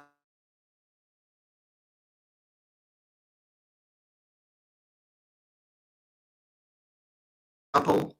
They're gonna come from all different directions. And Asians, okay. And they're gonna attack everything. And I don't think they don't like Muslims at all. I don't think Asians like Muslims like that. The 7 heads and 10 horns. If you go look at Buddha, the snake that protected Buddha, he was a 7-headed snake, 7-headed serpent, and they're gonna go around the world. They're gonna have everybody worshiping these statues. They'll have everybody worshiping the statues, and they're gonna take over. It's gonna happen because they're getting stronger and stronger and stronger, and they one day will be a superpower. One day they will be stronger than America. That's just my opinion on that. That's my opinion. Look, I think the Buddha, the snake that protected Buddha was, I think it was called the niggas, something like that. I have to look it up. Yeah, but look it up. niggas. The snake that protected. Yeah, it had 7 heads. And North Korea and China, they're cousins, man. They're in cahoots. They're together. They're cousins. Last time we fought against North Korea, China jumped in it and pushed us back. And if we fight against North Korea again, they're gonna jump in it. Also, Iran is gonna be with them as well. And I believe, this is my belief, I think they're going to jump the Western world. They're gonna jump America. They're gonna come down on every slope. Also, in the book of Revelations, it talks about a huge army attacking the world. It talks about a smoke. Go to the Quran, the chapter where it talks about the smoke. Oh, let me let this brother back in. I'm sorry. And the brother was talking about the heavens is going to be shaken. That hasn't happened where the heavens are like shaken, like a real natural disaster. The smoke is a super volcano. Let me stop. I don't want to get into all that because I'm getting off. We'll get into the other stuff. I'm gonna get tired. No, what you got?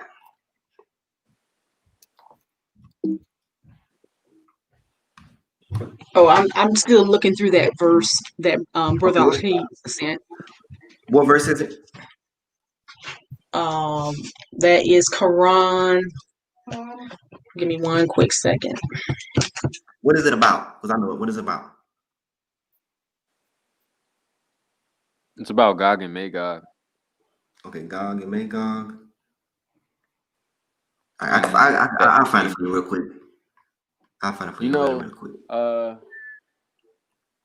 When you get into some of the prophecies in Revelation, there's like the literal aspect, and then there's like the, like, you know, I feel like there's what's to be a metaphorical aspect to all of it in Revelation, and that's why there's so many disagreements on it. Like, depending on who you ask, all people have different interpretations of the book of Revelation. I just had an aha moment. Go ahead. So, again, I'm still reading that verse, verse 90 of chapter the calf, which is chapter is the calf is what number? It's 18. Chapter 18, verse 90. Let me go back to it. Yeah, 1890. Okay, I'll find it. I just had an aha moment. 90. The Quran is amazing. Let me go back to 90. Oh, I got okay. something. It says. Okay. So I'm looking at the Moshe translation. It says, until when he came to the rising place of the sun, he found it rising on a people from whom we had provided no shelter against the sun. Now let's pause. That's the east. Now we're always thinking Africa, dark Africa, but there are some people on this planet that's darker than any African. There's a people on this planet that literally looks like the sun has burnt their skin. What people is that? I feel like she's gonna say Australia. The Australians fall a part of that, but no, there's somebody else. India? Yes. The Indians. If you look at the Indians, I'm not talking about the Indians where there hasn't been some things going on and intermixing and whatever. If you look at the original Indians, and they're still here today, many of them are still here today. If you look at them, their skin is different than our skin. Our skin is ruddy. Our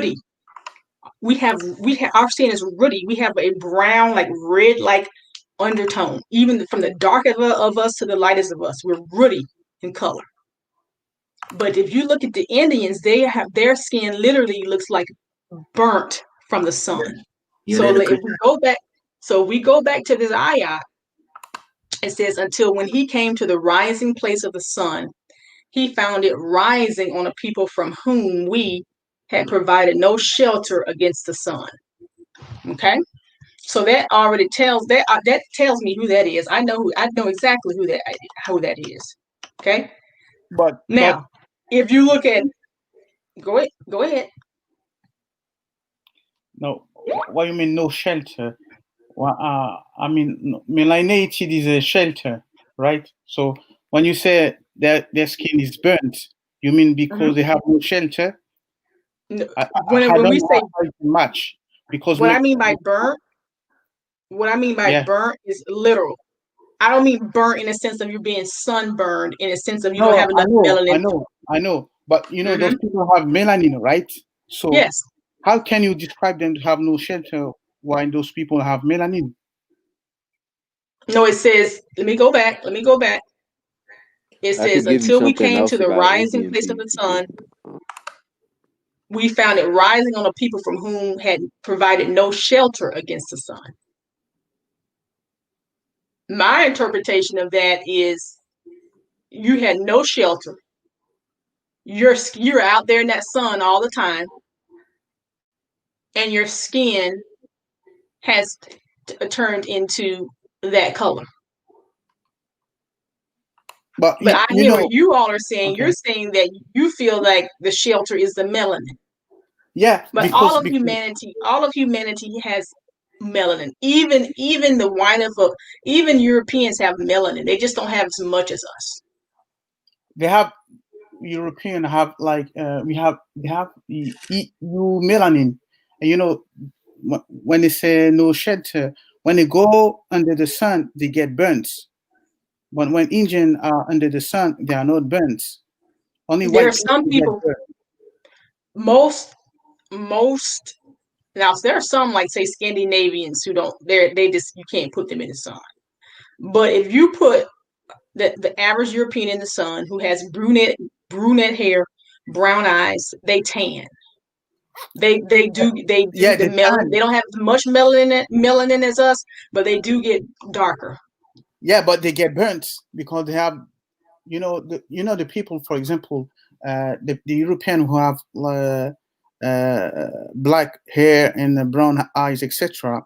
Those people are suffering from the highest rate of cancer in the Arabian Peninsula.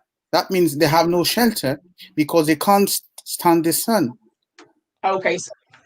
So I mean, again, this is a learning process. So you all are saying that the shelter that the Quran is referring to is actually the melanin.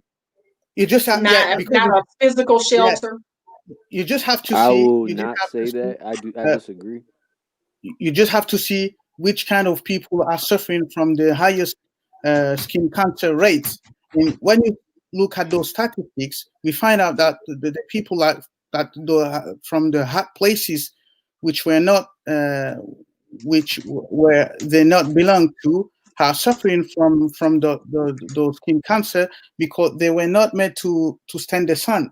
And I think that ayah applies to those kind of people because they have no shelter to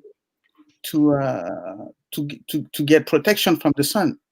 So when I say no shelter, because in Egypt, for example, our skin protects us from getting burned from the UV and from getting skin cancer. Black people don't have skin cancer. You don't have skin cancer because the melanin is protecting us from the UV that is killing them. Can I ask you a question? Are Russians and Asians, or Russians and Asians, do they have protection from the sun? Well, like I want to say this. No. Exactly. And it says has different rising points. He says they went to the east. The east, that's where China's in the east. The Asians are in the east. The sun rises. China sees it first, sees the sun rises first. So it could be talking about them.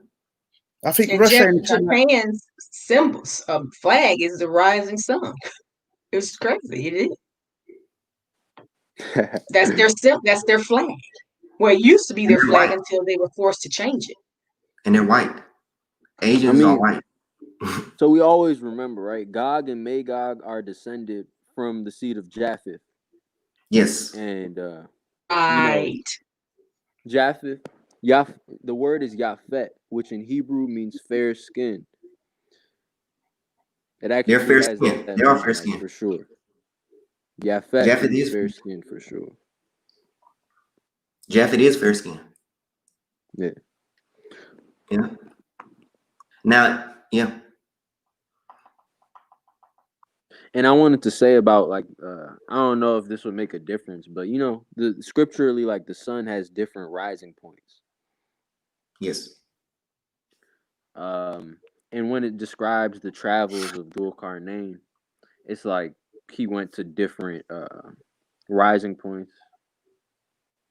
It says until he reached a rising point of the sun, which it must have been to one specific rising point. I don't know if this would be all different people. And then it says then he traveled to a third course until he reached a pass between two mountains. He found in front of them a people who could hardly understand his language. They pleaded, "O Dhul-Qarnayn, surely Gog and Magog are spreading corruption throughout the land. Should we pay you tribute, provided that you build a wall between us and them?" Right. So the people living there ain't even Gog and Magog. It's just Gog and Magog were wreaking havoc on those people. Right. Right. So it says, should we pay a tribute, provided that you build a wall between us and them? He responded, "What my Lord has provided for me is far better. But assist me with resources, and I will build a barrier between you and them.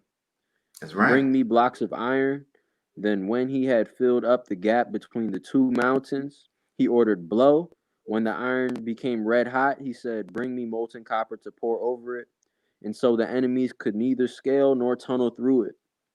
He declared, "This is a mercy from my Lord, but when the promise of my Lord comes to pass, he will level it to the ground, and my Lord's promise is ever true. On that day, we will let them surge like waves over one another. Later, the trumpet will be blown, and we will gather all people together. On that day, we will display hell clearly for the disbelievers, those who turned a blind eye to my reminder and could not stand listening to it."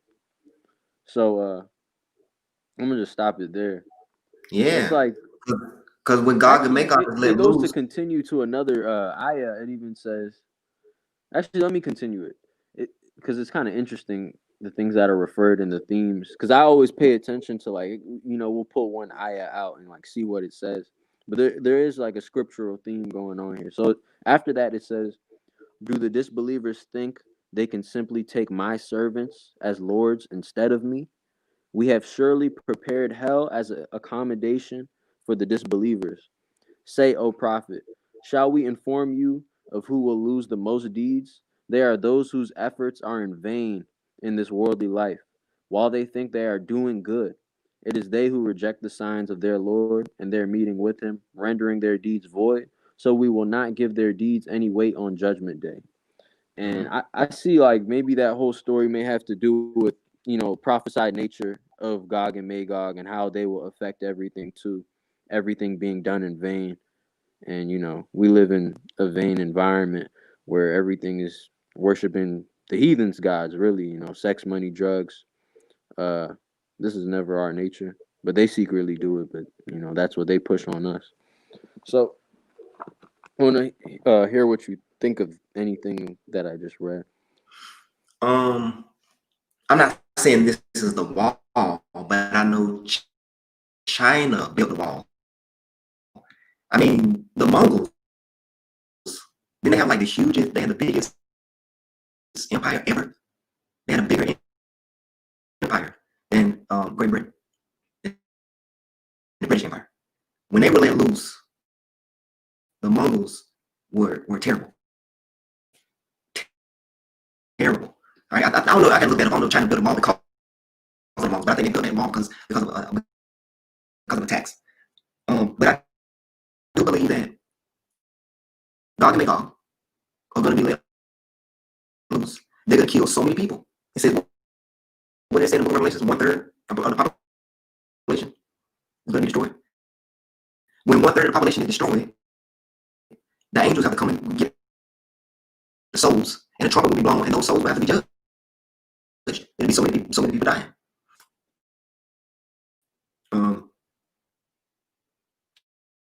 And when he was talking about the servants being worshipped, we know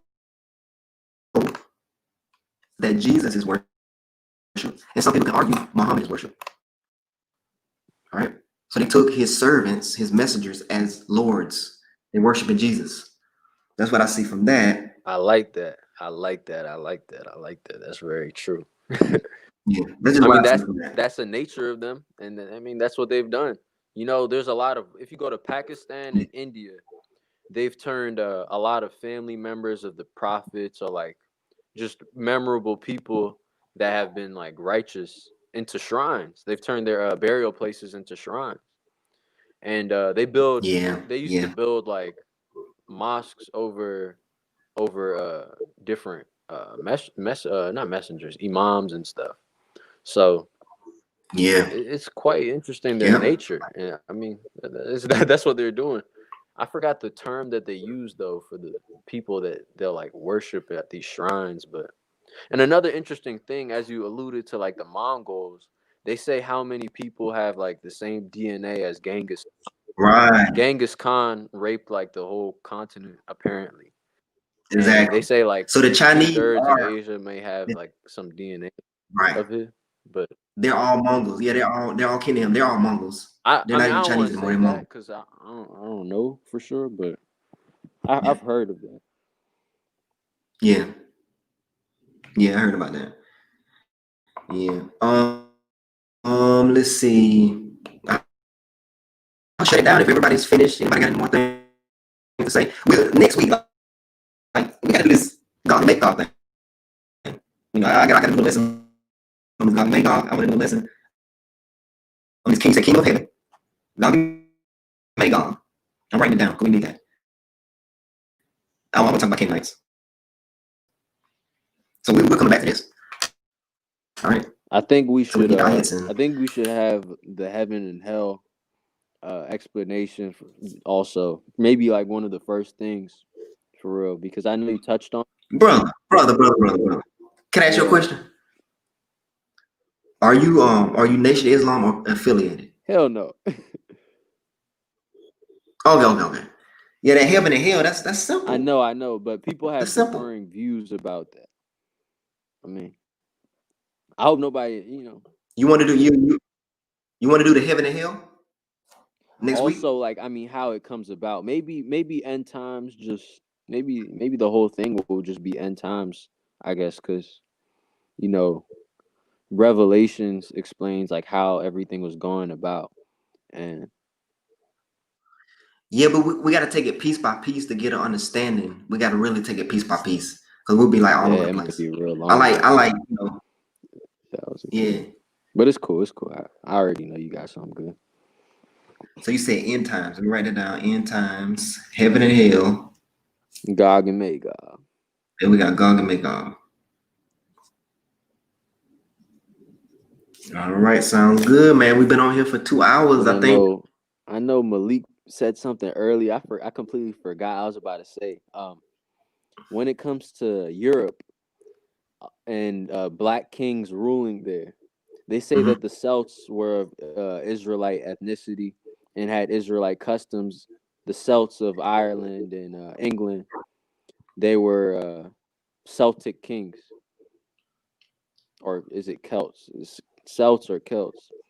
And even the name of the Iberian Peninsula has a lot to do with this name. Like the IBER has to do with possibly Abraham. And some people like to refer to Abora peoples or Aboriginals having to do with Abraham. And let me ask y'all: is that conjecture, or do y'all have some concrete proof of that? See, for me, that's completely conjecture. I haven't pulled up no proof of that. The only thing I know is that we ruled in our relatives ruled in Spain. That's the only thing I got. So the Iberian Peninsula, maybe that would make sense. Hebrew being spoken among the mix of the languages, and it's quite interesting how languages of Europe have came about from Latin. There was Latin, and then there's Romance languages. Like Spanish has a lot of Hebrew elements in it, and so may Italian and possibly French. I don't know, but Latin doesn't. And Latin also happens to be a language that's far different from other languages of the earth. Whereas there's languages and there's Chinese languages that are similar to Native American languages that are similar to Semitic languages and Hamo-Semitic languages. So when I read about Gog and Magog being a people of a language that no one could understand, I find that interesting because Latin is very unlike any other languages. Same with the Germanic tongues and so. But one of the hardest languages to learn on the planet is Chinese. Well, it depends. I mean, it's like Mandarin and there's other languages. Mandarin. I'm sorry, Mandarin. You're right. It's very hard to learn. Was like over 100 characters or something like that? Well, yeah. I mean, conversational and knowing letters is always gets real different. Yeah, maybe true. A lot of people that can't read and write, but perfectly speak the language. Yeah, that's true. All right, man. Anything else? I'm gonna shut it down. I know we got a lot of stuff to do. I appreciate y'all coming, man. Come next week, same time, 10:30. We'll have another topic. We'll chop it up and move on. I hope y'all gonna return next week for me. Of course. All right. I appreciate y'all. Inshallah. I appreciate y'all so much. I'm gonna go ahead and shut it down. Okay. All right. Peace.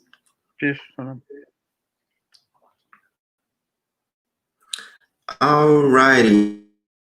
We got off topic, but I think it was a pretty good talk. We will dig into all of those other subjects, but today's subject was Sabbath.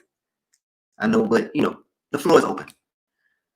So if you want to know more about the Sabbath, go back to the beginning of the video. But we will tackle Gog and Magog, end times, heaven and hell. I like to go slow. I like to pick it apart, and we will pick all of that apart and make everything clear. All right. Fallen angels and all that good stuff. And if you have any suggested topics, put them in the comments. Subscribe. Please subscribe to this channel. All right. And have a good day. See you next time, 10:30 next week. Peace.